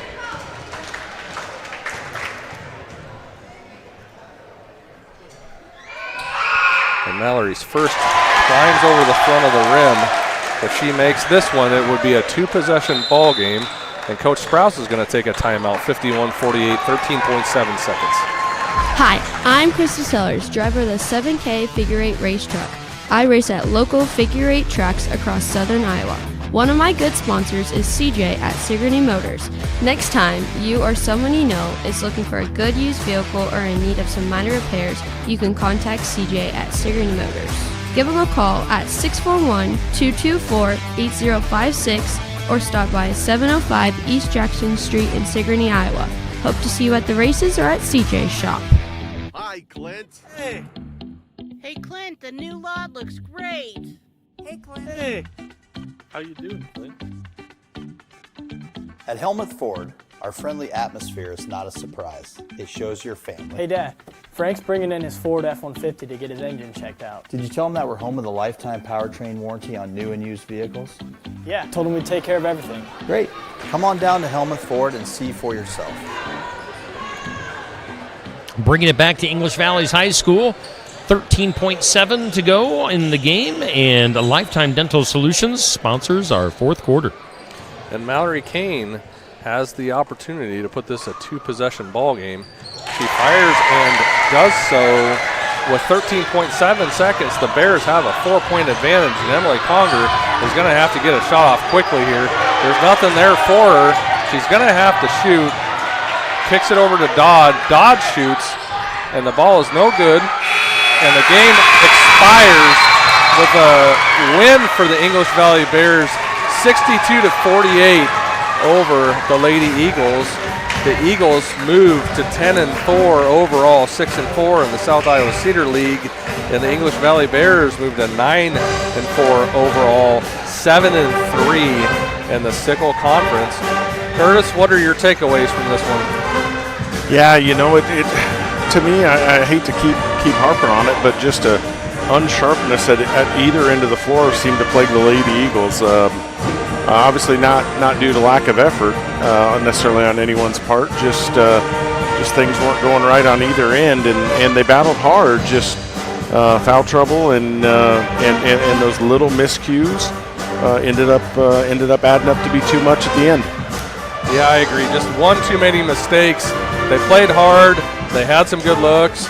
You know, they had the lead after the first quarter, tied at halftime, 2-point differential at the third quarter, and a 4-point differential as this game clock expires. So we'll have to see what Coach Sprouse comes back with at the next contest. But we knew it was going to be a tough game. We knew it was going to be a close game.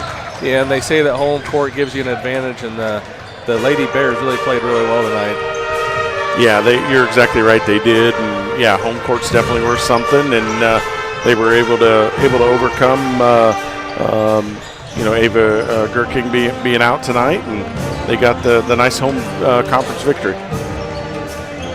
And we will be having the Keota girls on tomorrow morning on the sports section, so they'll be fresh off of this tough loss. We'll be able to get their thoughts and pick their brains a little bit tomorrow morning on the sports section. Starts at 8 a.m. on Steve Shetler Media, Facebook, and YouTube. We've also got the Montezuma boys basketball team, some of the guys from the really good Montezuma team, and then also Ottumwa girls basketball on tomorrow's sports section. So a great show lined up for tomorrow morning. All right, we got about 14 minutes to go before the boys get things underway. They're out warming up right now. We'll hear from a few of our sponsors. We're going to bring it back here. What's going on, guys? Player of the game, Steve Shetler. Oh, yeah. That would be helpful. Yeah, Sigourney Motors, player of the game. I have two candidates in my mind. Curtis, what are you thinking? I think I've got the same two in my mind, and I could make a stellar case for either one. So you definitely have more experience with this team this year. I'll let you. Nobody wants to pick. Yeah, I'll let you be I'll let you be the tiebreaker, Andy. I'll tip my hand if you tip your hand. One of those deals. So it's coming down to me between Cameron Hafley and Emily Conger, and I would say that they're evenly matched. Cameron had a few more points. Emily Conger a few less, but Emily Conger went the distance.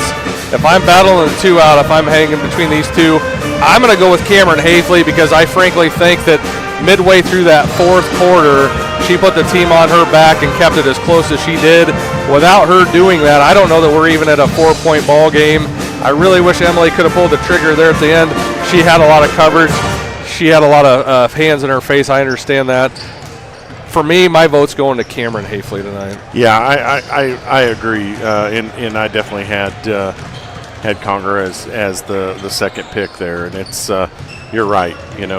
Cameron put the team on her back in that early in that fourth quarter and just kind of took over, and unfortunately got that fifth foul, or the outcome could have maybe been a little different. Okay, there. So Cameron Hafley, our Sigourney Motors player of the game for the Keota Eagles. All right, Cameron, congratulations to her. She's no stranger to the player of the game this year. Let's take a little bit of a break. We'll come back here in about 12 minutes with Keota boys basketball. Hi, this is Stacy with Shetler Insurance Services in Sigourney. As your local independent agency, we're here to help with all your insurance needs. Farm and crop, home and auto, business, life, and health. We take the time to listen, explain your options, and match you with the coverage that truly fits your needs. Shetler Insurance Services, local service, trusted advice. Call 641-636-7744 or stop by our office on the east side of the square in Sigourney. Skunk River Radio is online radio for Southeast Iowa, playing country music from 1990 through 2010, along with Iowa country music. Listen to Steve Shetler weekdays from 6 a.m. to noon and The Haze from noon to 6 p.m. Skunk River Radio also has Southeast Iowa weather, community calendar, and we play all your country music favorites like Garth, Reba, Shania, Brooks and Dunn, and many, many more. Listen to Skunk River Radio at skunkriverradio.com. Download the app with Apple and Android devices or listen on Alexa and Google Assistant. Skunk River Radio. Online radio for Southeast Iowa. We Care Pediatrics, located at 122 South Main Street in Sigourney, offers a wide range of medical services, focusing on preventative care, diagnosis, treatment, and management of various health conditions. We prioritize patient comfort and care, aiming to create a welcoming and supportive environment. We Care Pediatrics is open Monday through Friday from 9 to 5 each day, and they're accepting new patients. Get more info at wecare-pediatrics.com or on their Facebook page.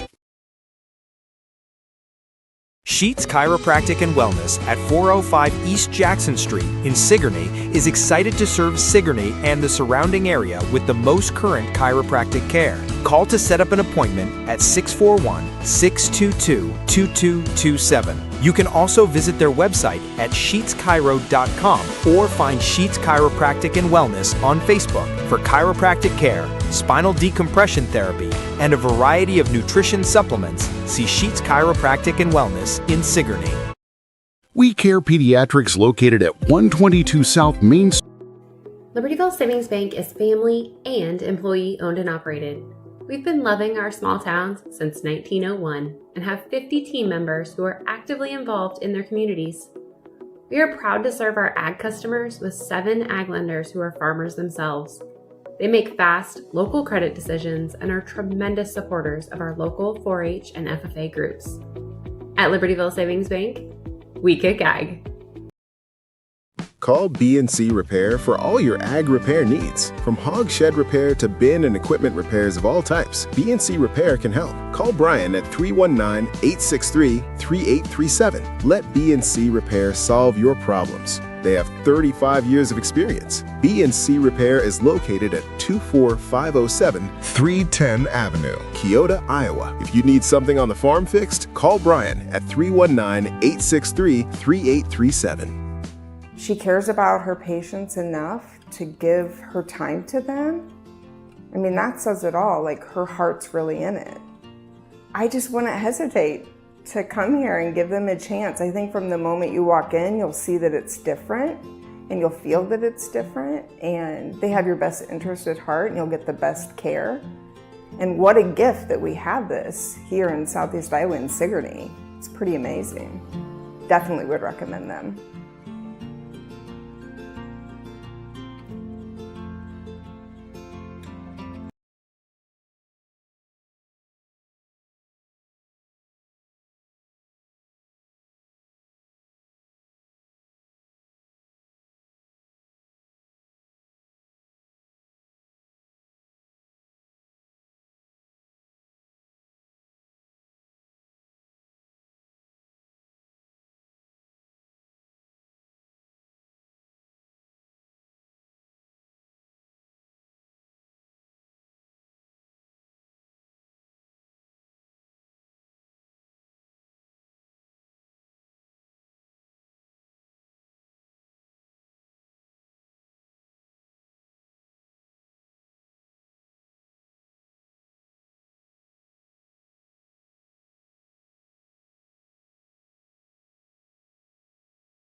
And we're bringing it back to English Valley's High School in North English, Iowa, as we've got the boys game coming up here. Again, if you missed the first game, the English Valley's girls, very competitive matchup, got by the Keota Eagles girls. So we've got the boys game coming up here, starting lineups here in about a minute. We do thank all of our Keota sponsors on board for basketball coverage. That includes Jennifer Fagan at Neighbor Insurance, Lifetime Dental, Sheets Chiropractic, B&C Repair, Clean Source, Oski Dental, Vidito Inc., We Care Pediatrics, Sigourney Motors, Libertyville Savings Bank, Essence of Life Hospice, The Gym, Shuttler Insurance Services, Helmuth Ford, and Skunk River Radio. Shuttler Insurance Services sponsoring our first quarter. Let's take it back to Andy McGuire and Curtis Vanderwall. And guys, we're just seconds away from our starting lineups. Whoop, there we go. Yeah, now we're talking. Now we're on board. We're here in the Bears Den where the Eagles sit at 9-3 overall and 6-3 in the South Iowa Cedar League, and the English Valley Bears sit at 7-5, 6-3 after we post these wins from last night, I believe. English Valley got the win over Belle Plaine 55-43, and the Eagles got the win over Moulton Udell 74-33. So we're going to see about some starting lineups.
And so these English Valley Bears are led by number 1, Everett Bender, at 17.7 points a game. Jackson Vidito leads the Eagles at 15.8 points a game. And we're going to see, as we always do, number 22, the junior, Aiden Galindo, jumping against number 1, Everett Bender.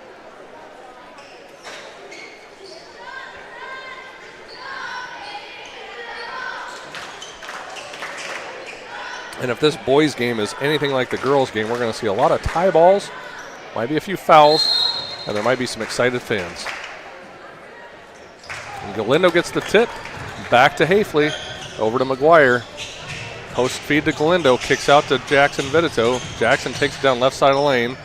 Nothing there. Oh, he steps through, off glass, and Jackson Vidito puts points on immediately, as he has done many times in this season. Jackson Vidito, Eagles' leading scorer, doing damage early.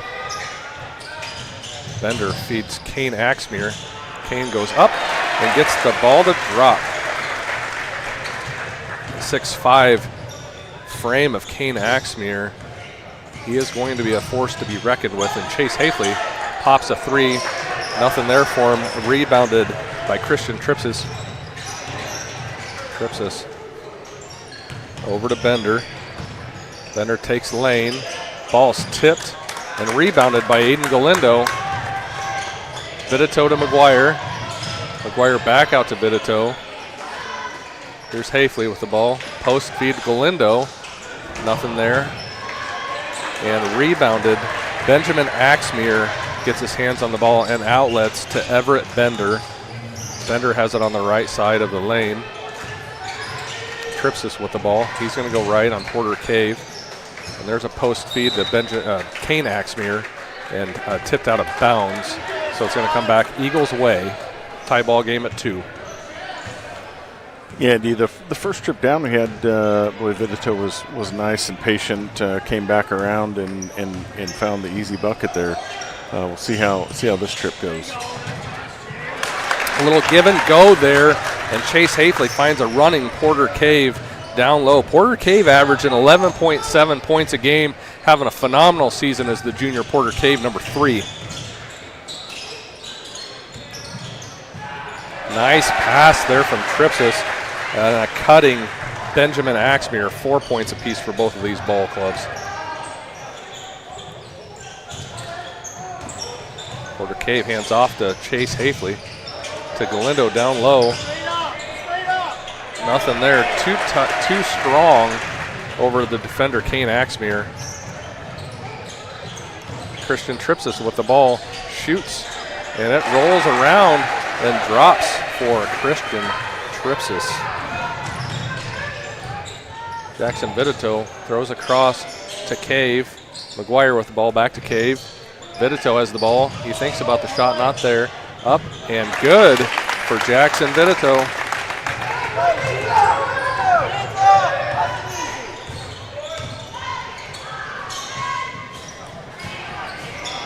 Rebounded by Galindo.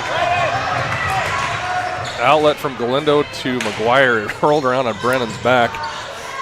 Didn't even know it was there. And there's a foul called on Jackson Vidito. So we've got a tie ball game at 6 apiece.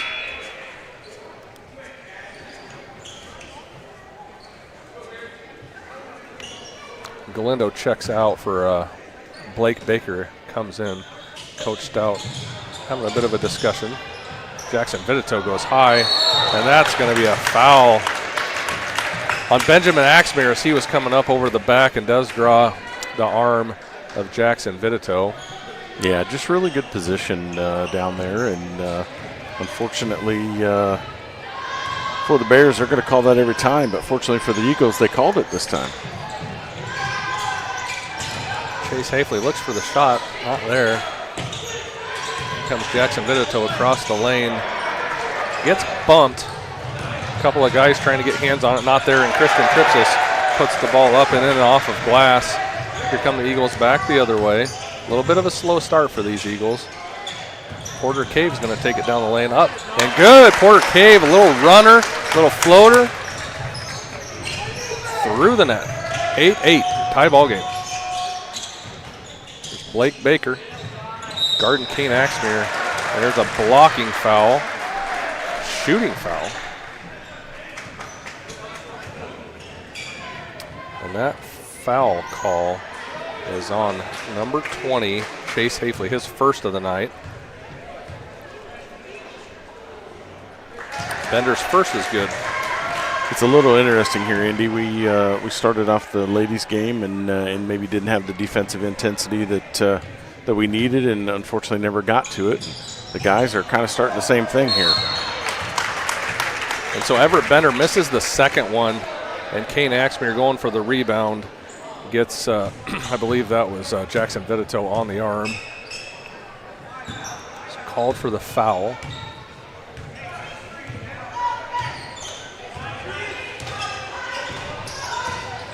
Chase Hafley's going to take a long shot. No good. And Everett Bender clears the rebound.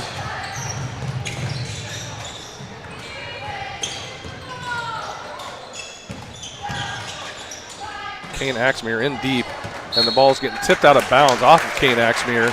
So coming back Eagles' way, Aiden Galindo's going to check back in. And Porter Cave's going to take a spot on the bench, get a quick breather here. Guarantee you Porter Cave's going to come right back in this ball game, give him a 30-second breath, and get back to work here. So Chase Hafley brings the ball across over to Brennan McGuire. Comes across to Baker. Baker isn't afraid to go down lane. Here comes Jackson Vidito. Nice feed to Aiden Galindo, moving to the basket. Aiden's first points of the game. 10-9, 1 point advantage for the Eagles. Yeah, wonderful look there and great finish. A blocking foul on Blake Baker, straight up. And I think these refs are going to call this one a little bit tighter than what they called that girls' game. Yeah, that's an interesting call, but again, as long as it goes both ways, we'll adapt to it.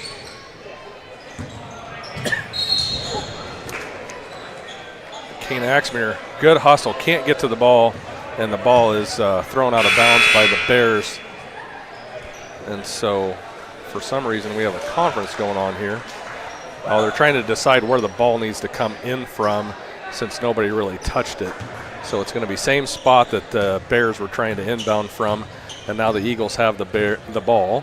Chase Hafley specifically, over to McGuire. Vitito, feed to Baker underneath, and quick put up. Blake Baker with the quick hands takes the score to 12-9. Eagles with the lead. Yeah, just a great offensive set. Tripsis is the 3. Good looking shot there, Christian Tripsis. Well, he did. He squared up and knocked that thing right down. Brennan McGuire is going to take his own shot. That's going to be short, and a foul call here. And I think that foul is going to get called on Aiden Galindo. Trying to move a guy, trying to clear the lane out. Eagle fans aren't proud of that call.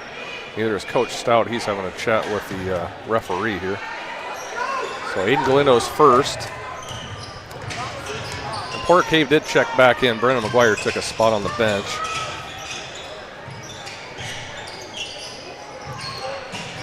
Shot taken by EV, not rebounded by the Eagles. And EV, we did have number 3. I think that is Rohert Patterson. Forgive me if I'm butchering that name. And Tyler Lortz is also on the floor. And here's Rohert taking the shot, no good, and rebounded by Galindo. Outlet to Chase Hafley.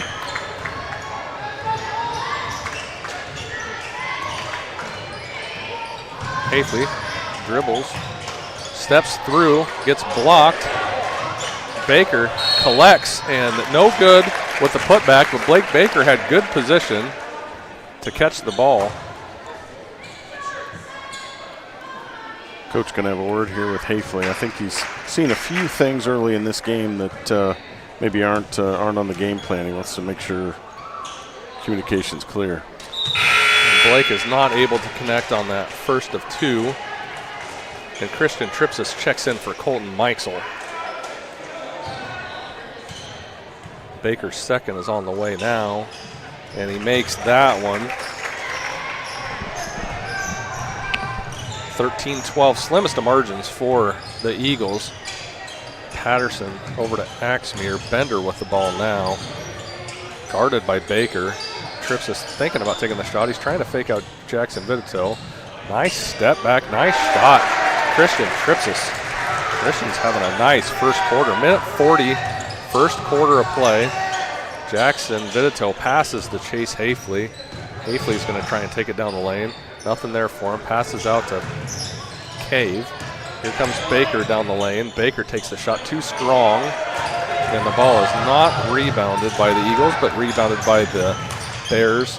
And here's Tripsis taking another shot off the mark. And here's a foul call on the Bears.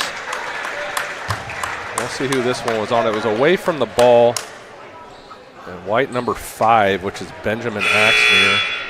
His second foul of the night. We'll have to keep our eyes on that one. Minute 17, and Benjamin Axmere has 2 fouls already. Brennan McGuire checked in for Blake Baker. So we have Vitito, Hafley, Cave, Galindo, and McGuire. Our starting 5 are on the court right now.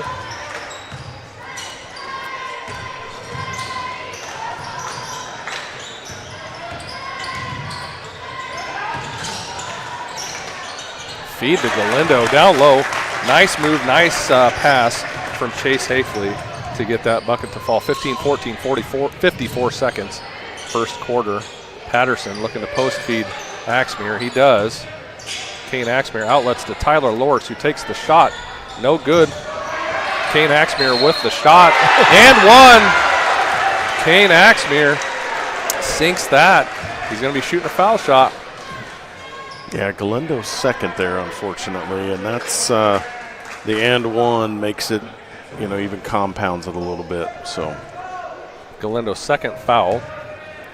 2 fouls, 4 points for Galindo, and Axmere's shot is good. 17-15 in favor of the Bears. 37 seconds. 5-second differential here.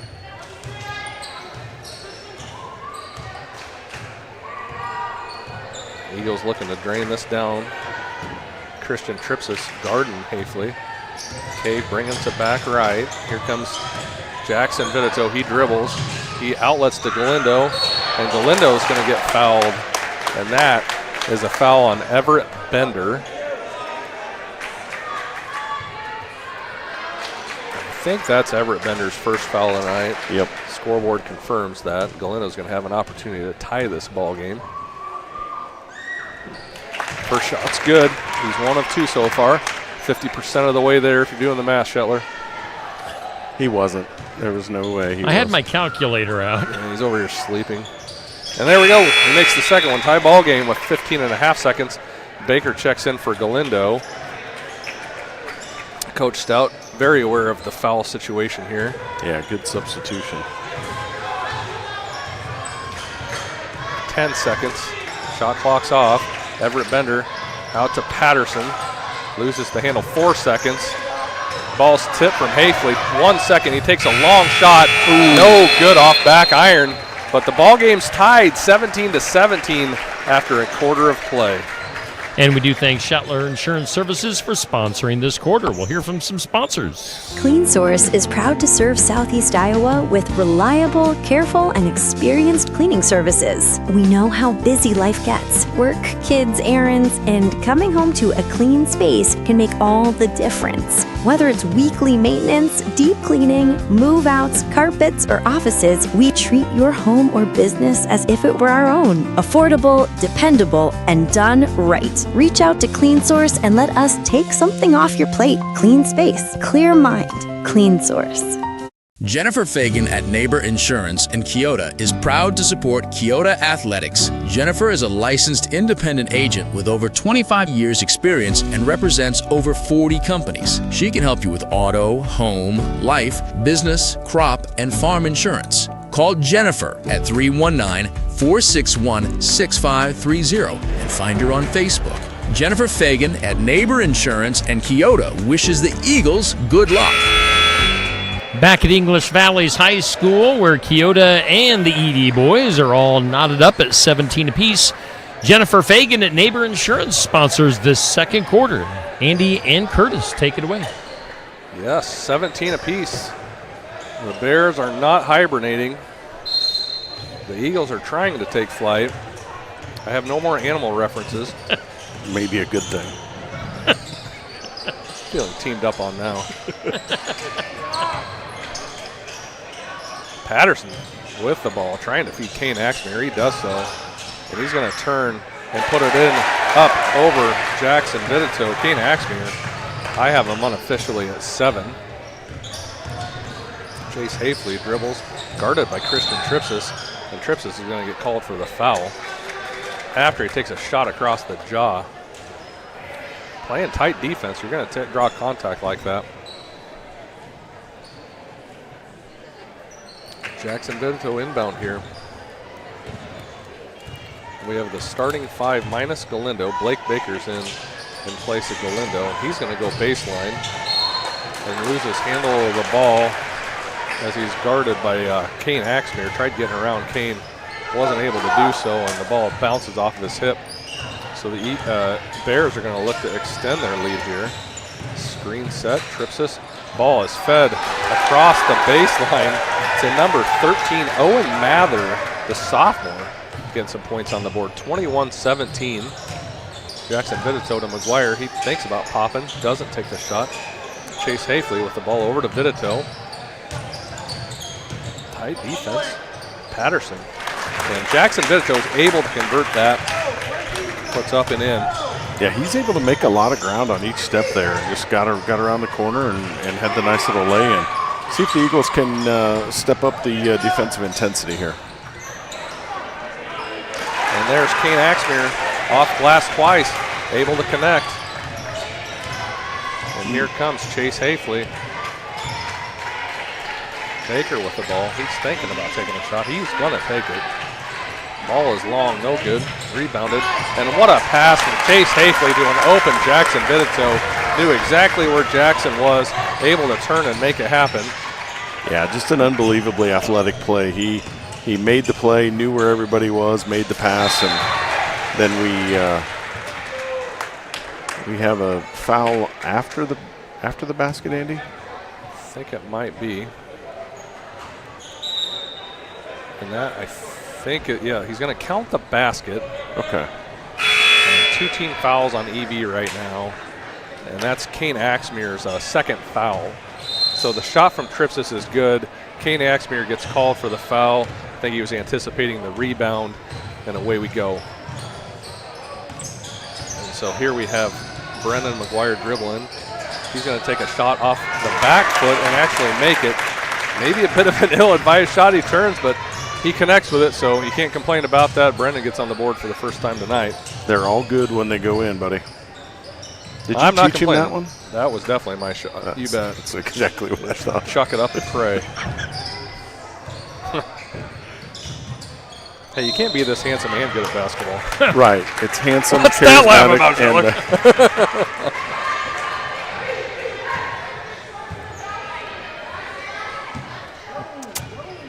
Anyway, back to basketball. Enough about me. 25 to 23 EV. And there's Hafley taking the shot. It's short. The Eagles are just a little bit discombobulated in this one for some reason. I just don't get that flow feel, and maybe you have to give that credit to EV where they're playing solid defense. And there's a shot from Bender that does not fall. And that foul is going to get called on McGuire underneath. And credit goes to Mather. Good position there for the rebound, and he's going to be shooting some foul shots.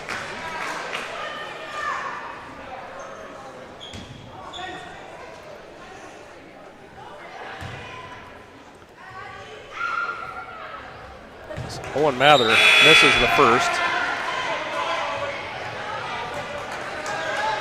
And the second one's going to be on its way here. One thing to watch about these Bears, they do go a little bit deeper than what these Eagles do.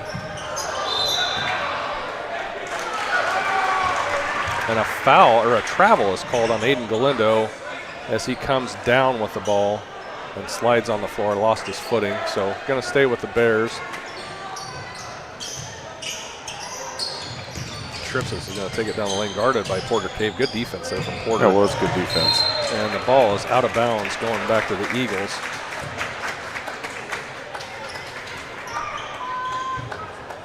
(25-23), 4:56 here.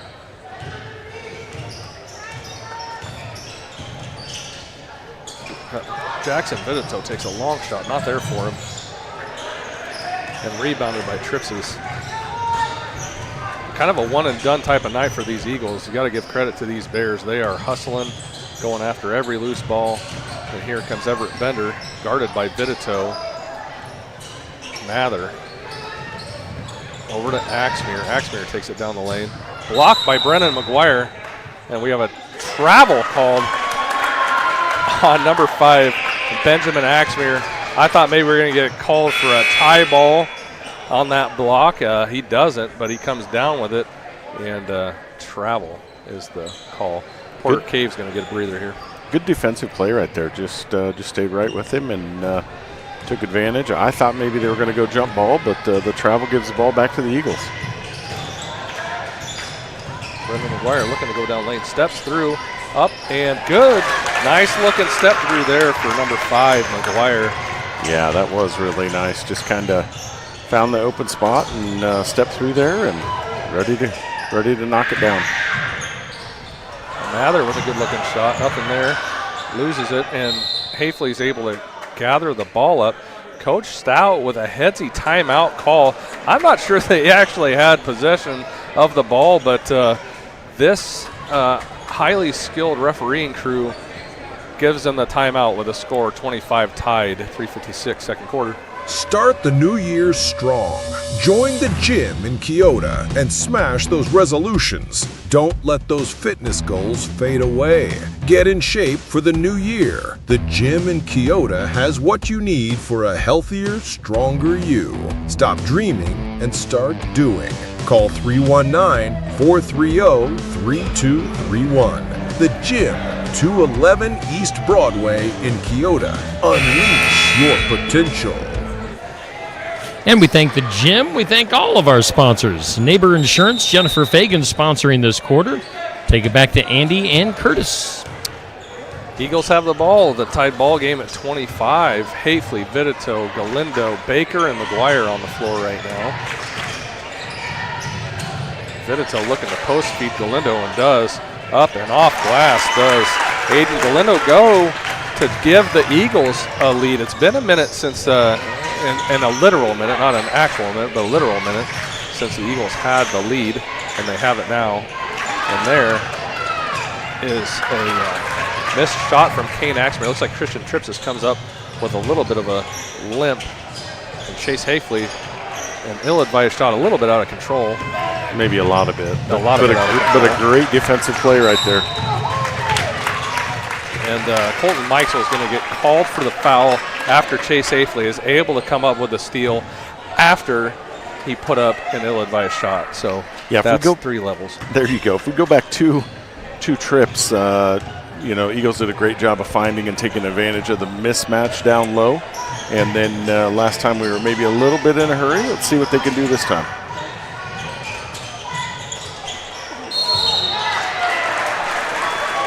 And we got a foul called on Aiden Galindo. Somehow he was going up for a pass. Looks like he got boxed out during the pass, and we got a foul called on him. Yeah, Coach is asking for an explanation here. Me personally, I think that he's owed one. I'm not sure how what all happened there or how it ended up that way. Well, the refs are still smiling. As I pointed out earlier, they're highly skilled, and they seem to be a relatively happy group.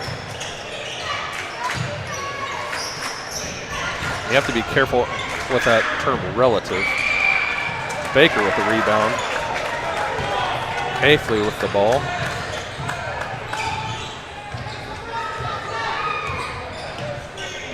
McGuire to Vitito in the corner. Vitito dribbles over to McGuire. He's going to take the shot. No good off the front of the iron. And here comes Tripsis. Oh, they called the Wolf because there was one. And the Wolf looks like Chase Hafley. Wearing number 20. And that was a travel. Yeah, it was. We agree from up here in Shetler land. Yeah, Axmer does not like the call, but if he had a replay to watch, he would see it as well. There's 2 minutes and 10 seconds in the second period here. Chase Hafley's dribbling. Hands it off to Baker. Baker's going to try and take it lane side. Nothing there. Outlets to Hafley. He's able to gather back up. 16 to shoot. 14, yep. Vitito, he's going to take it through. And the bounce pass does not connect, and it's going to stay with the Eagles. And there are 8 seconds left. Now, if that was kicked, it looked like that was kicked, Andy. Wouldn't a kick reset the shot clock? I think it would. It should. But it does not. Yeah, maybe they didn't call the kick. There's Vitito. Baker with the ball. He's going to go.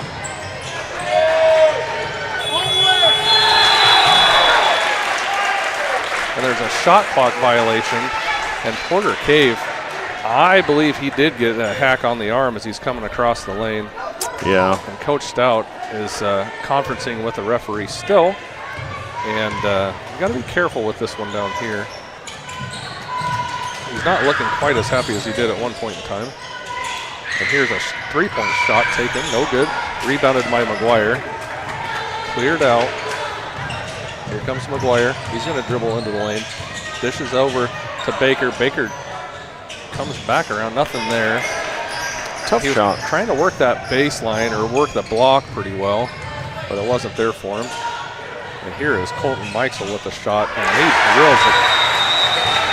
Three-point shot. Timeout taken from EV as Colton Mikesell drains the three. 28-27, minute 5, second quarter. The mission of Essence of Life Hospice is to provide comprehensive, coordinated care to individuals with life-limiting illnesses and to their families, and to support them in the process of death and bereavement. Our goal is to provide palliative care that addresses the physical, psychological, and spiritual dimensions of service for the terminally ill as an integrated whole. We pride ourselves on providing the highest quality care and are on call 24 hours a day, 7 days a week. For more information, visit essencehospice.com. And we're bringing it back to North English, Iowa, English Valley's high school. Tight game between the boys, Keota and EV. Second quarter sponsored by Jennifer Fagan at Neighbor Insurance. Andy and Curtis. And we're here in North English with 1:05 in the second quarter, 28-27 in favor of the Bears. Over to Vitito, looking for the pass. Back to Hafley. There's Baker in the middle of the court. Over to McGuire. He's going to take the shot. Short and rebounded to English Valley's. 28-27, 45 seconds. And Kane Axmeyer gets the ball low. And it's blocked. All ball by McGuire, allegedly. And McGuire gets tied up with Tripsis. And that is going to be the foul call.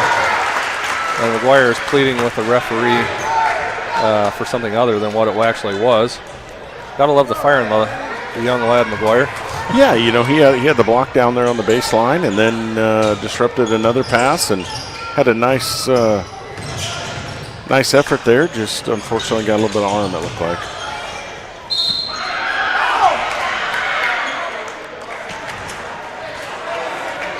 Lots of activity underneath the basket. Ball is bouncing out of bounds. Brennan tries jumping out to throw it off, and the referee says it was out of bounds before that happened. Ben Axmeyer to Tripsis, over to Mikesel. Bender with a shot, no good, long, rebounded by McGuire. McGuire brings it out. 17 seconds on the game clock. Shot clock is off. We're at 15 right now. Eagles are going to have the last shot here. Hafley playing some extended defense, and there's a foul called on Everett Bender with 8.5 seconds. Going to be inbounded from the side, and Jackson Vitito is going to be doing those duties. This is maybe the one situation where I don't like taking it in the backcourt with limited time. 5 seconds here. Hafley's dribbling. He's going to take the shot. It's going to be well short. I think it might have been tipped. And the Bears are going to take a lead into halftime, 28-27 over the Keota Eagles. Curtis, what are your thoughts on the first half of this ball game? You know, unfortunately, very, very similar to the ladies' game. You know, we just do not look like we're super well connected and flowing very much on the offensive end. And then on the defensive end, sometimes we have a great effort and a great result. And then other times we just have some mental lapses that are just leading to easy buckets for the Bears.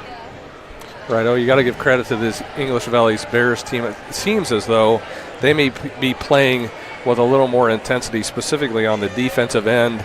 And then Kane Axmeyer's really tearing things up down low. Unofficially, I have him with 9 in that first half. And then Christian Tripsis is also having a really nice first half with 11.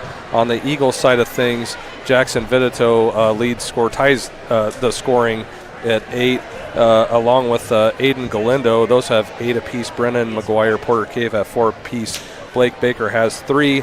And the surprising stat of that first half, Chase Hafley has not connected on a field goal. Wow. Yeah. So we'll see what this second half brings, and we'll let Shetler run some sponsors. Yeah, and again, oddly, we have 12 minutes at halftime. Isn't it generally 10? Seems like it is. All right, but they give us a little bit of extra time, so we'll throw in some sponsors. We'll be back here in about 10 minutes or so for the second half. Our halftime sponsored by Oski Dental.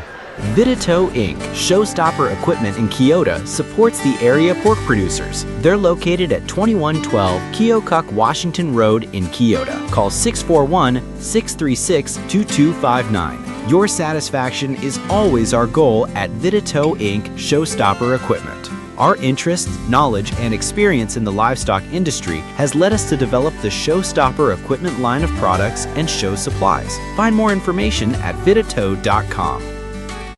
Schedule your next dental appointment with Dr. Dan Schuster at Oski Dental, 641-673-4845. They're accepting new patients. Oski Dental will file all of your insurance forms for you.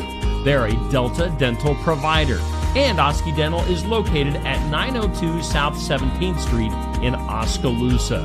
That's Oski Dental, 641-673-4845. We make smiles happen at Oski Dental. Hi, I'm Krista Sellers, driver of the 7K Figure 8 race truck. I race at local figure 8 tracks across southern Iowa. One of my good sponsors is CJ at Sigourney Motors. Next time you or someone you know is looking for a good used vehicle or in need of some minor repairs, you can contact CJ at Sigourney Motors. Give them a call at 641-224-8056 or stop by 705 East Jackson Street in Sigourney, Iowa. Hope to see you at the races or at CJ's shop.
Oh, we're coming back from halftime. We got about a minute 20 here before we get back into the action.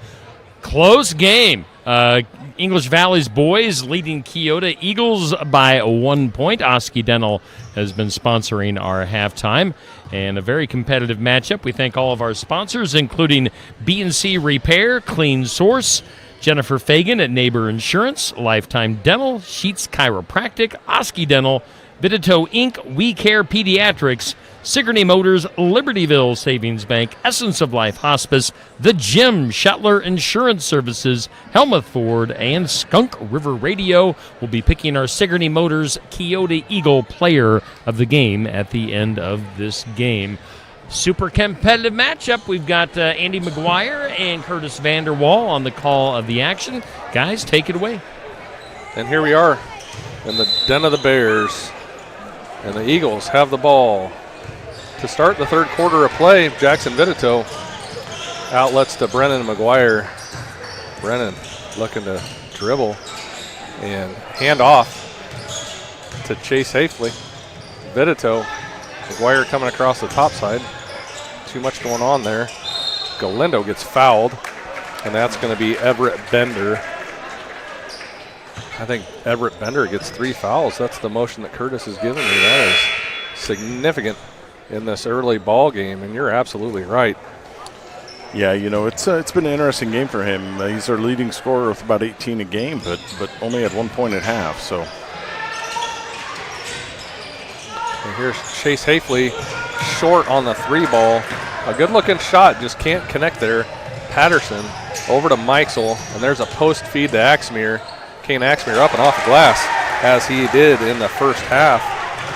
Yeah, we may need to look at another option there. We may need to front that, or we may need to just try to figure out a way to not let him get that ball so deep right there. That's his 11th point. He's been their main offensive weapon right now. Jackson Vidito with the ball. He's going to go left. Looking to outlet. Chase Hafley on the side. Here's Aiden Galindo falling backwards. Throws the ball up into his hands. And Kane Axmere took a ball off of the face. I think Brennan was trying to come across to steal it and gets it into Kane's face a little bit there.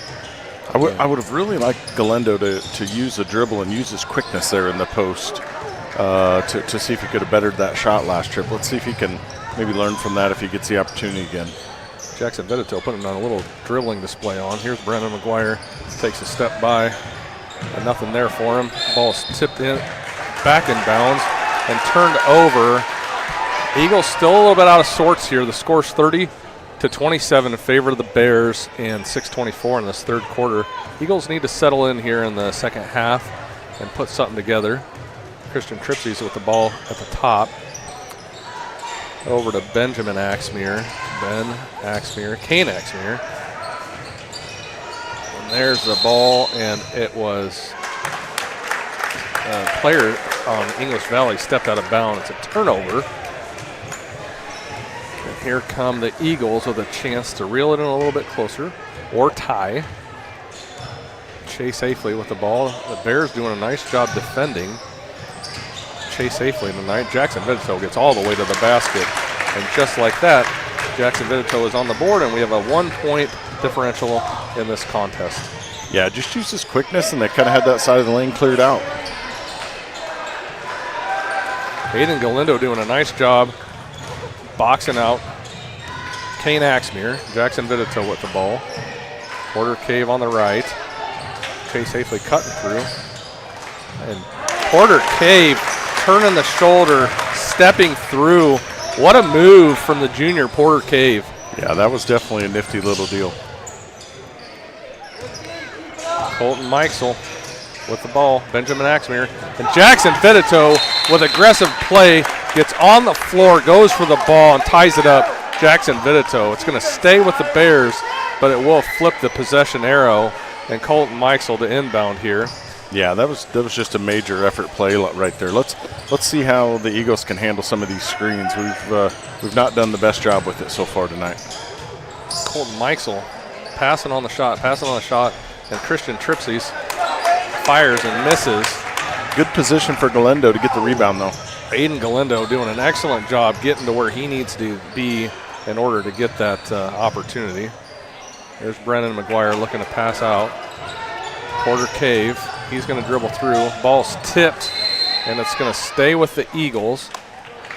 With 17 seconds on the shot clock. 31-30 is your score, 4:42, third quarter. Stack formation for these Eagles.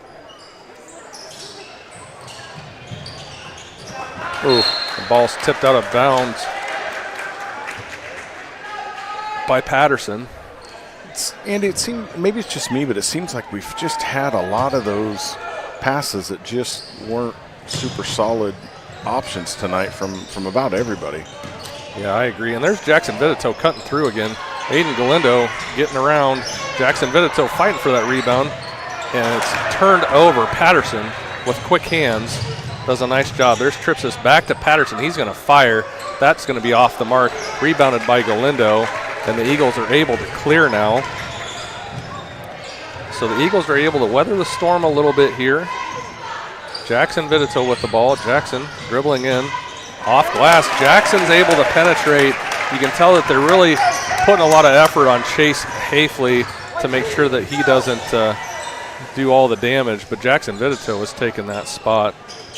There's Kane Axmere.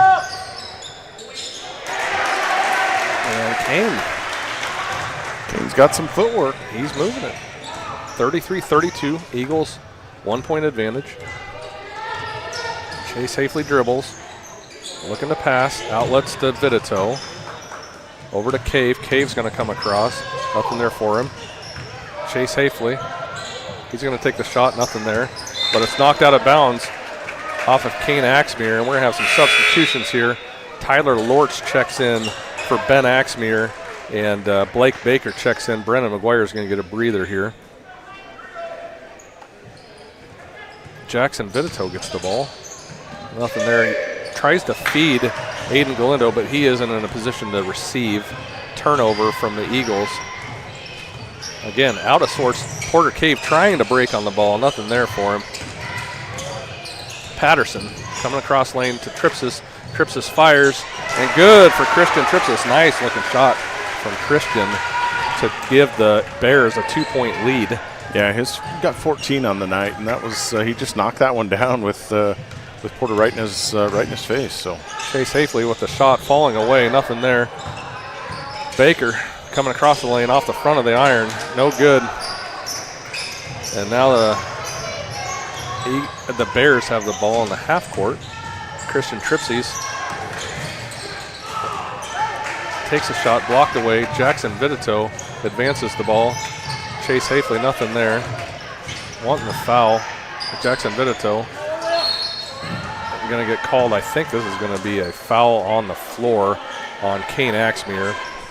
Yeah, I would really like to see the Eagles just kind of focus on doing the right things and stop worrying about the calls that are happening or not happening. It seems to be a little complaining-itis going on in purple here, and I'd really just like to see them get through that and put on the type of performance we know they're capable of.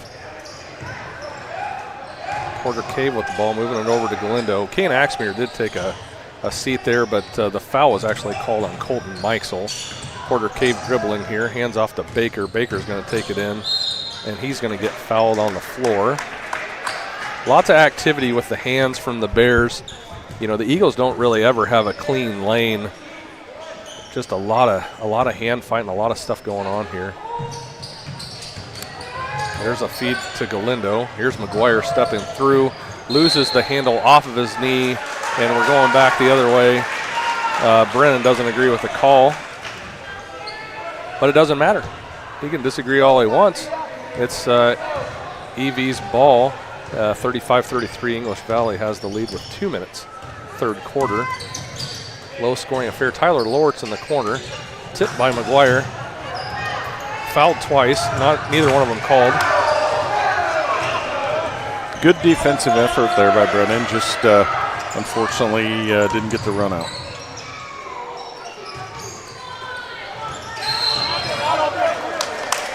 Defensive pressure leads to the turnover. A harassment coming from the Eagles. Aiden Galindo's going to take a spot on the bench, and Chase Hafley comes in These Eagles really need to be looking to take it to the basket here with Kane Axmere on the bench. I wonder if they weren't trying to spread this thing out a little bit and give Chase Hafley an opportunity to do just that. Lost his footing there momentarily, and a foul is going to get called. That one might be on Colton Meixel, and it is, in fact.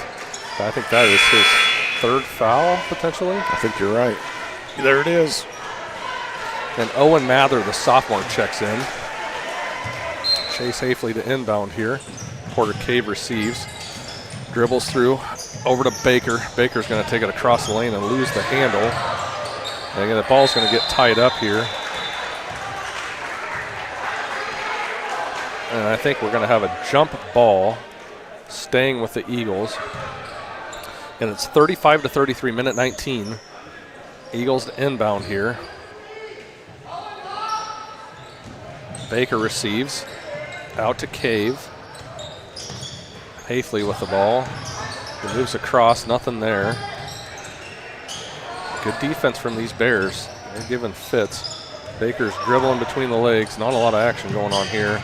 And the ball's tipped out of bounds by English Valley's. 10 points, or 10 seconds on the shot clock here. Minute 2 left in the third quarter. Vitito inbounds to Hafley. Hafley, step by, no good. Off the side of the rim. And these Bears come back. Eagles just flat all night long. Tyler Lortz with the ball. Over to Mather. To Axmere. He shoots and no good. Excuse me, that was Everett Bender. Hafley advances to Cave. Cave comes across but gets the ball picked. And the ball is thrown out of bounds by English Valley's. Coming back the Eagles' way. A little bit sloppy, not a little bit, it is just playing out sloppy a lot there in those last two possessions. Yeah. And here comes Aiden Galindo for Porter Cave. And timeout is called. 30-second timeout here from EV.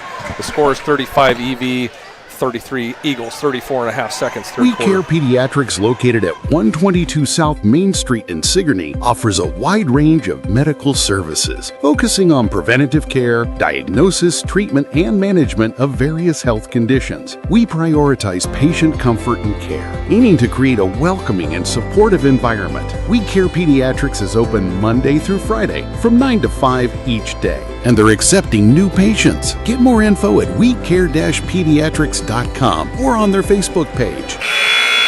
And we're back in North English Valley's High School. Keota and EV doing battle with the boys' basketball teams. Skunk River Radio sponsoring our third quarter. Andy and Curtis. Skunk River Radio. Did you dig the radio out of the Skunk River, or that's just their geographical version? He's not responding to me anymore, Curtis. Looks like we're alone. It's just me and you, buddy. Pass from McGuire to Vitito down low.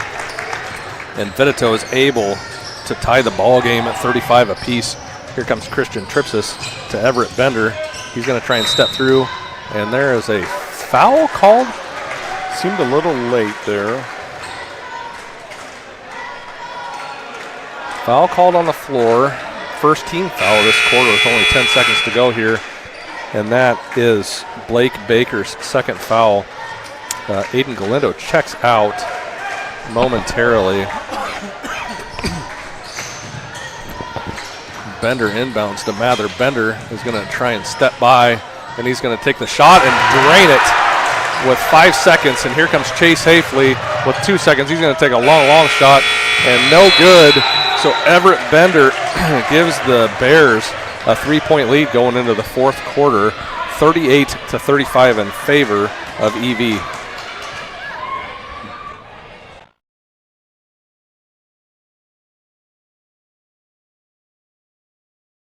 Sheets Chiropractic and Wellness at 405 East Jackson Street in Sigourney is excited to serve Sigourney and the surrounding area with the most current chiropractic care. Call to set up an appointment at 641-622-2227. You can also visit their website at sheetschiro.com or find Sheets Chiropractic and Wellness on Facebook for chiropractic care, spinal decompression therapy, and a variety of nutrition supplements. See Sheets Chiropractic and Wellness in Sigourney.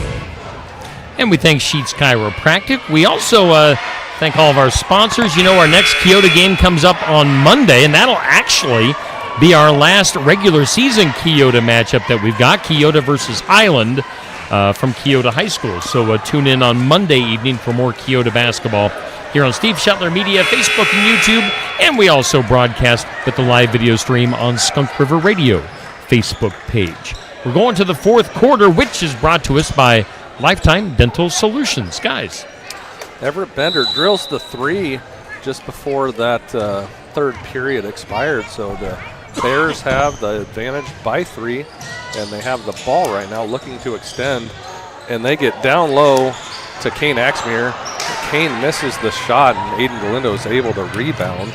Yeah, Galindo had a good effort there on that one. And there's a foul called on the floor. And the ball's just kind of tipped around, no clean look. And that's a foul on number 10. Jackson Vidito, his second foul of the night. And Christian Tripsis is going to bring the ball up for the Bears. Guarded by Porter Cave. Mather to Bender. Bender's going to go baseline. He's going to try and feed across, which he does. The blocked by Hayden Galindo. And there's a foul called. Must have gotten him on the body because it was definitely clean. Yeah, I wake up confused, but I'm really confused on that one. I'm with you. From our angle, it looked like a good block. Kane Axmere draws back iron, climbs over the front, and just like that, the Bears are up by 4 with a chance to go up 5 if Kane Axmere can connect on this one. Yeah, he's less than 30% on the year, so. Misses the second. Ball's advanced to Porter Cave. Brennan McGuire is going to take it up off glass. No good. Too quick in the shot clock there. Maybe wait for the better shot. Christian Tripsis comes across. McGuire trying to pick the steal. Jackson Vidito does pick the steal. Over to McGuire. He's going to step back. He's going to step across. Gives to Cave. Cave's going to kick it across and turn the ball over. Just a bit, just out of control right now. These Eagles need to gather up. 7 minutes to go here and try and pull something together. Yeah, playing pretty individually on the offensive end of the floor, and just not in a good flow, and I don't see a ton of help on the defensive side. It's just we're just out of sorts. Hopefully we can pull it together in the last 6:48 here. And Christian Tripsis travels. A little bit of a hop there. Eagles ball, 6:44 here, 39-35. Jackson Vidito is going to look to get the ball into Chase Hafley. And we'll see if Chase Hafley can get something going here. Still no points in the entire contest for Chase Hafley. Very unlike him to not have points. We just don't see that. Nice little runner there from Jackson, though. Jackson Vidito, 16 on the night. Blake Baker defending Everett Bender. Dropping down. Kane Axmere coming across. Got a foul called on McGuire. It's he knocks the ball away. Yeah, it's interesting. You see the ball go down, but somehow I don't know on that one. I'm a little confused. Oh, they're going to give him a shooting foul. Okay. He was standing still with his back to the basket. He had barely caught the ball. Oh, boy. Wow. I'm even further confused here. But, again, he is a less than 30% free throw shooter on the year. So, hopefully the Eagles can turn this into something good. Kane Axmere misses both. And Everett Bender loses the handle. And he's going to stay with the Bears in the corner. And This is an interesting ball game here. I don't even know what to say. Oh, and there's a feed to Kane Axmere, and he is climbing up over the front of the rim and gets the ball to drop. So it's 41-37, 4-point advantage for these Bears. Jackson Vidito comes down the lane, and here comes Chase Hafley with a scoop, and it's no good. And Chase Hafley's coming back the other way, giving chase to Christian Tripsis.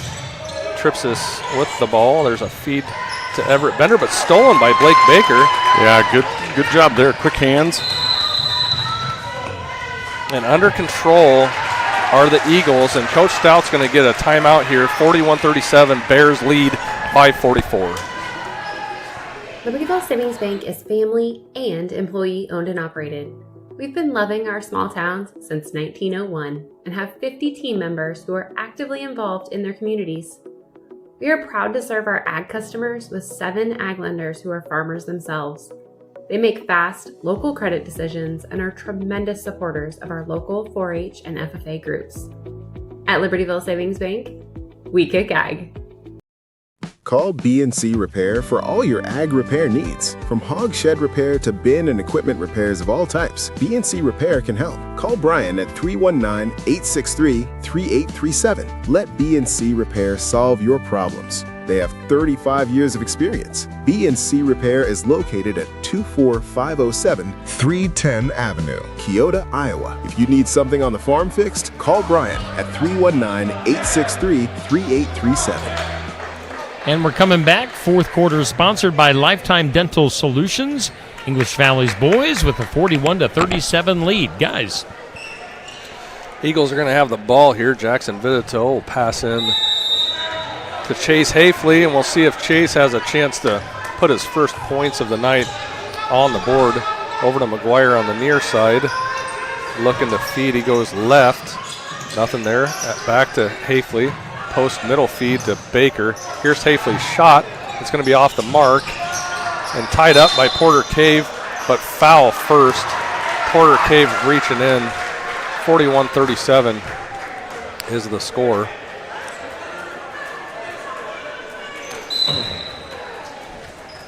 And here comes Christian Tripsis with the ball.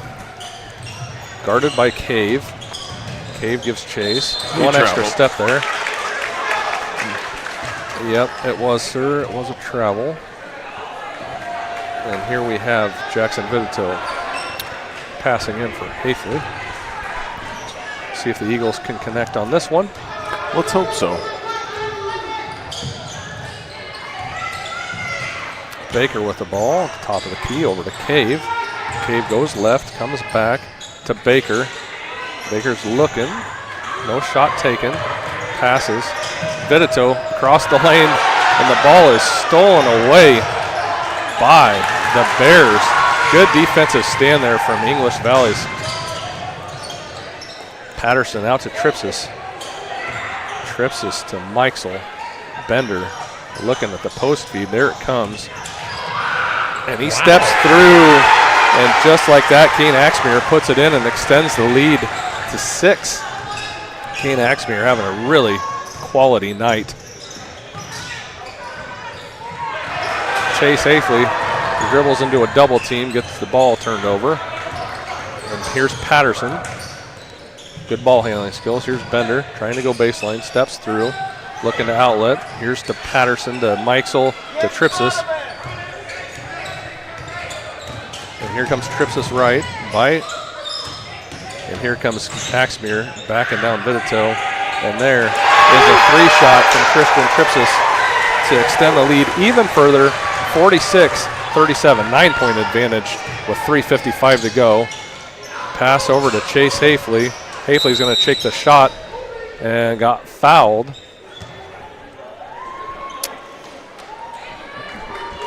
And that foul is on Colton Mikesel, a non-shooting variety, his 4th foul of the night. And Benjamin Axmere is checking in for Kane Axmere. The old Axmere swapperoo. Brennan McGuire off glass. Nice is good. Play. If I was Coach Stout, I think I'd get Galindo back in here with the other Axmere on the bench. 6'39". You're right, Curtis. Take a little bit of advantage of the size down low. Here comes Jackson Vitito. He's going to pull it back out. Step through, and that shot is good for Chase Hafley. Boy, let's hope that gets him going here. Unfortunately for him, he's had a miserable night all around, unfortunately. So hopefully he can knock this free throw down. You know, he's over 60% on the year, so let's do it. And with that one, Colton Mikesell actually fouls out, and Kane Axmere comes back in. Aiden Galindo comes in. Blake Baker's going to take a seat. So Chase Hafley is going to be shooting his and one foul shot. And with that field goal, it was Chase's first points of the game. And the free throw is good as well. And so we've got a timeout, 30-second timeout from Coach Stout with the Eagles, 46 EV, 42 Keota, and it's 3:23 left in the ballgame. At Lifetime Dental, we know a strong, healthy smile starts early. That's why we love seeing our little patients early in life to create positive experiences and healthy habits that will last a lifetime. With advanced training in pediatric growth and development, as well as orthodontics, we have the knowledge and expertise to help your growing child thrive. We have a simple goal: healthy children, healthy teeth, beautiful smiles to last a lifetime. And we're back at English Valleys High School.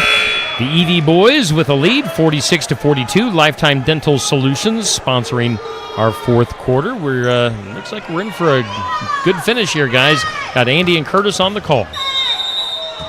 English Valleys basketball. Christian Tripsis brings the ball up. The Eagles are going to have to do some work here to get a stop. 4-point differential on this ball game. Patterson to Bender. Bender to Tripsis. Tripsis comes down the lane. He looks up. No good there. Rebounded by EV. Out to Bender. Bender takes a three-point shot. No good. Rebounded by Benjamin Axmere. Out to Patterson. Lots of opportunities here for these Bears. Chase Hafley defending. Brennan McGuire on Bender. He's going to come down the lane. He's going to pass over to Ben Axmere. Ben's going to take the shot. No good. Rebounded by Galindo. Outlet to McGuire. McGuire brings the ball up the floor. Puts it in gear a little bit there. Here he comes down the lane. Post feed to Aiden Galindo. And one! And one! Nice little bounce pass there from McGuire to Galindo on the block. Off glass is good. 46-44, and Aiden's going to have a chance to take this to a one-point ball game. Yeah, that was a great look from Brennan, and great job from Galindo being in the right position and converting on it. And Aiden missed that and one attempt, so it's a two-point ball game, 46-42. And Christian Tripsis gets a little bit quick there and misses, and so Keota's back with an opportunity to tie or take the lead. Yeah, McGuire with the ball. He's going to take it down the lane. The ball gets blocked. Eagles are on a 7-0 run here. Let's see if we can make another defensive stand. And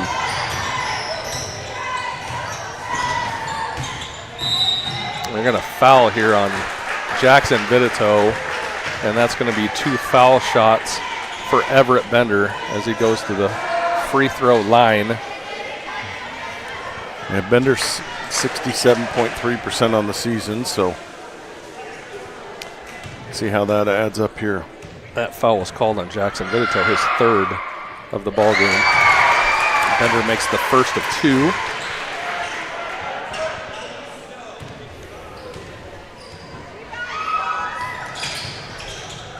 Aiden Galindo with the rebound. He's banging down there, Curtis. He is getting physical. Yeah, he's putting in a ton of effort. He's at a size disadvantage, so that's never the best thing. Cave shot's long. A little bit too much gas on that one. He had a good look at it. And here's Ben Axmere. Brennan McGuire gets called for the foul. Curtis, it looked like he went straight up, but maybe he was coming in on him. You know, I talk about that defensive players entitled to their cylinder, and maybe I need to reread. And Benjamin Axmere misses the first the front side of that.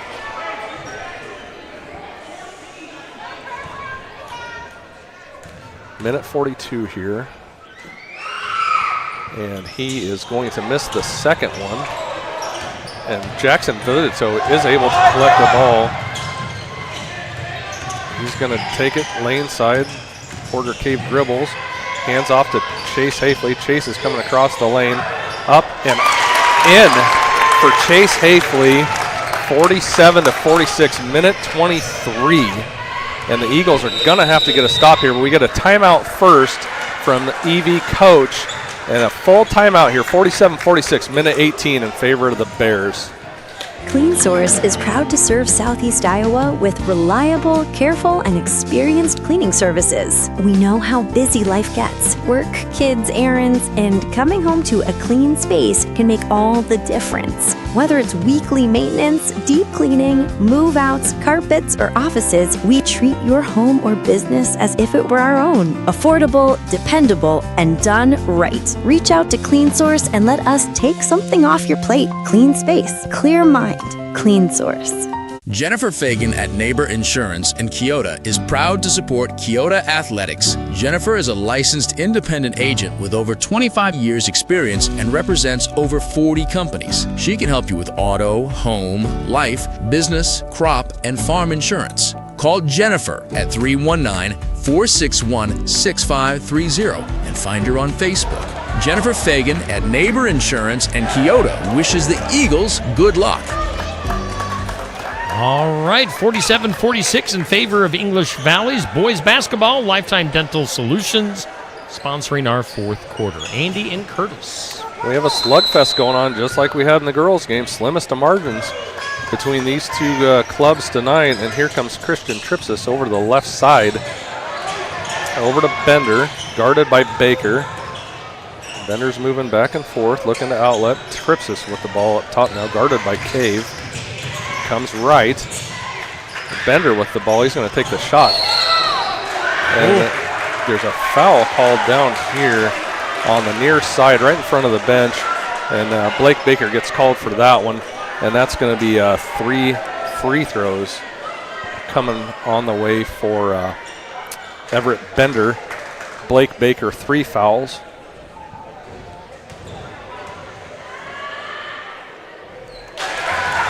First one is good for Everett Bender, the junior. That puts the score at 48-46.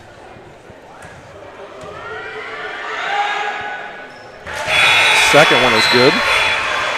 Aiden Galindo checks in, and Blake Baker is checking out. Again, Aiden Galindo has 4 fouls. Brandon McGuire has 4 fouls. Jackson Vidito has 3.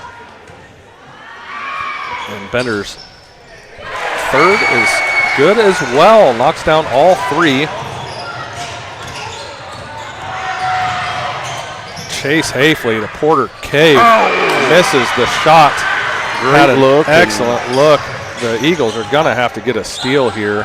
There's about a foul. 17-second differential on the clock between foul clock and game clock. Kane Axmere is happy just to let the clock run a little bit. 30 seconds. Axmere puts the ball up and in. Kane Axmere scores 52-46, 6-point differential.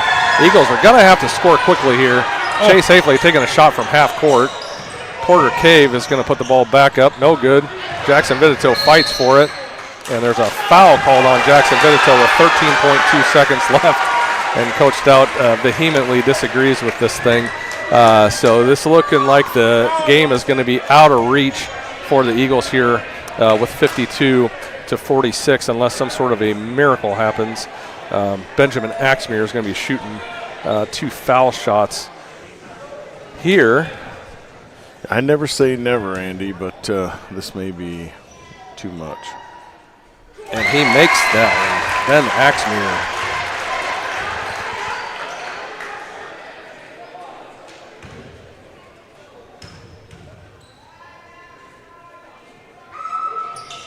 And makes the second.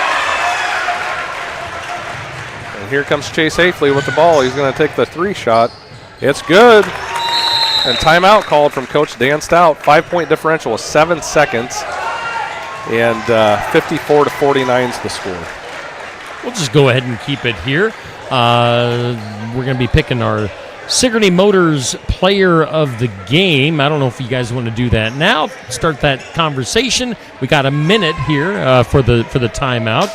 If you want to go ahead and make that, I'm going to put you on the spot. Make that decision. Sigourney Motors Player of the Game for Keota. I think there's really only one choice on this one. Curtis is nodding his head at me, and that's going to be Jackson Vitito. Jackson Vitito is really the catalyst for a lot of this. He had a lot of the moves down the lane, picking up the slack where EV was really pressing hard on Chase Hafley. There were some other good, some decent nights tonight, I should say. Aiden Galindo putting in 10, and he's been doing a lot of work against Kane Axmere. I think he would be the nearest. And then you look at guys like Porter Cave, Brennan McGuire. They've been able to knock down some shots, but really haven't been able to connect the way those other two guys have. So for me, it's a two-horse race, much similar to what the girls' contest was. But Jackson Vitito is about as clear a player of the game for me. Yeah, I agree with you, Andy. I think it comes down to those two, and I don't want to minimize what Galindo's done because he's had a valiant game, but Jackson's probably just a step ahead in my mind.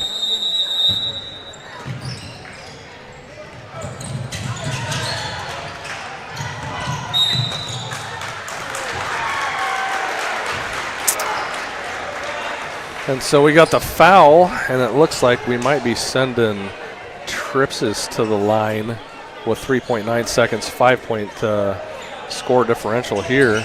Interestingly, Andy, he's 44% from the free throw line on the season.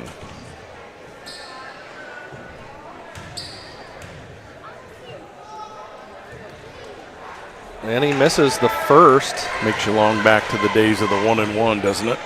It certainly does. It certainly does. Second one's on the way here momentarily. And here it is. And he does make that one. So Christian Tripses. And here comes Chase Hafley. He's going to take the last shot from half court. And it is no good. And English Valleys knocks off the Keota Eagles, moving their record to, let's see here. That would make them 7-3 in conference play. Eagles are 6-4 in conference play now. So really nice win for those English Valleys Bears to knock down a really high-quality Keota basketball team. So EV rolls on in a pretty stellar season for themselves. Yeah, they're building into a nice season, and hopefully both Keota teams can rebound from tonight's activities and can build from them and learn and take care of the things that they need to take care of to be successful for the rest of the season. Yes. And we'll be back at it on Monday, right back here. Well, I should say right back, but the Eagles will be in Keota. Keota takes on Highland on Monday. So make sure you tune in then, Keota fans. All right.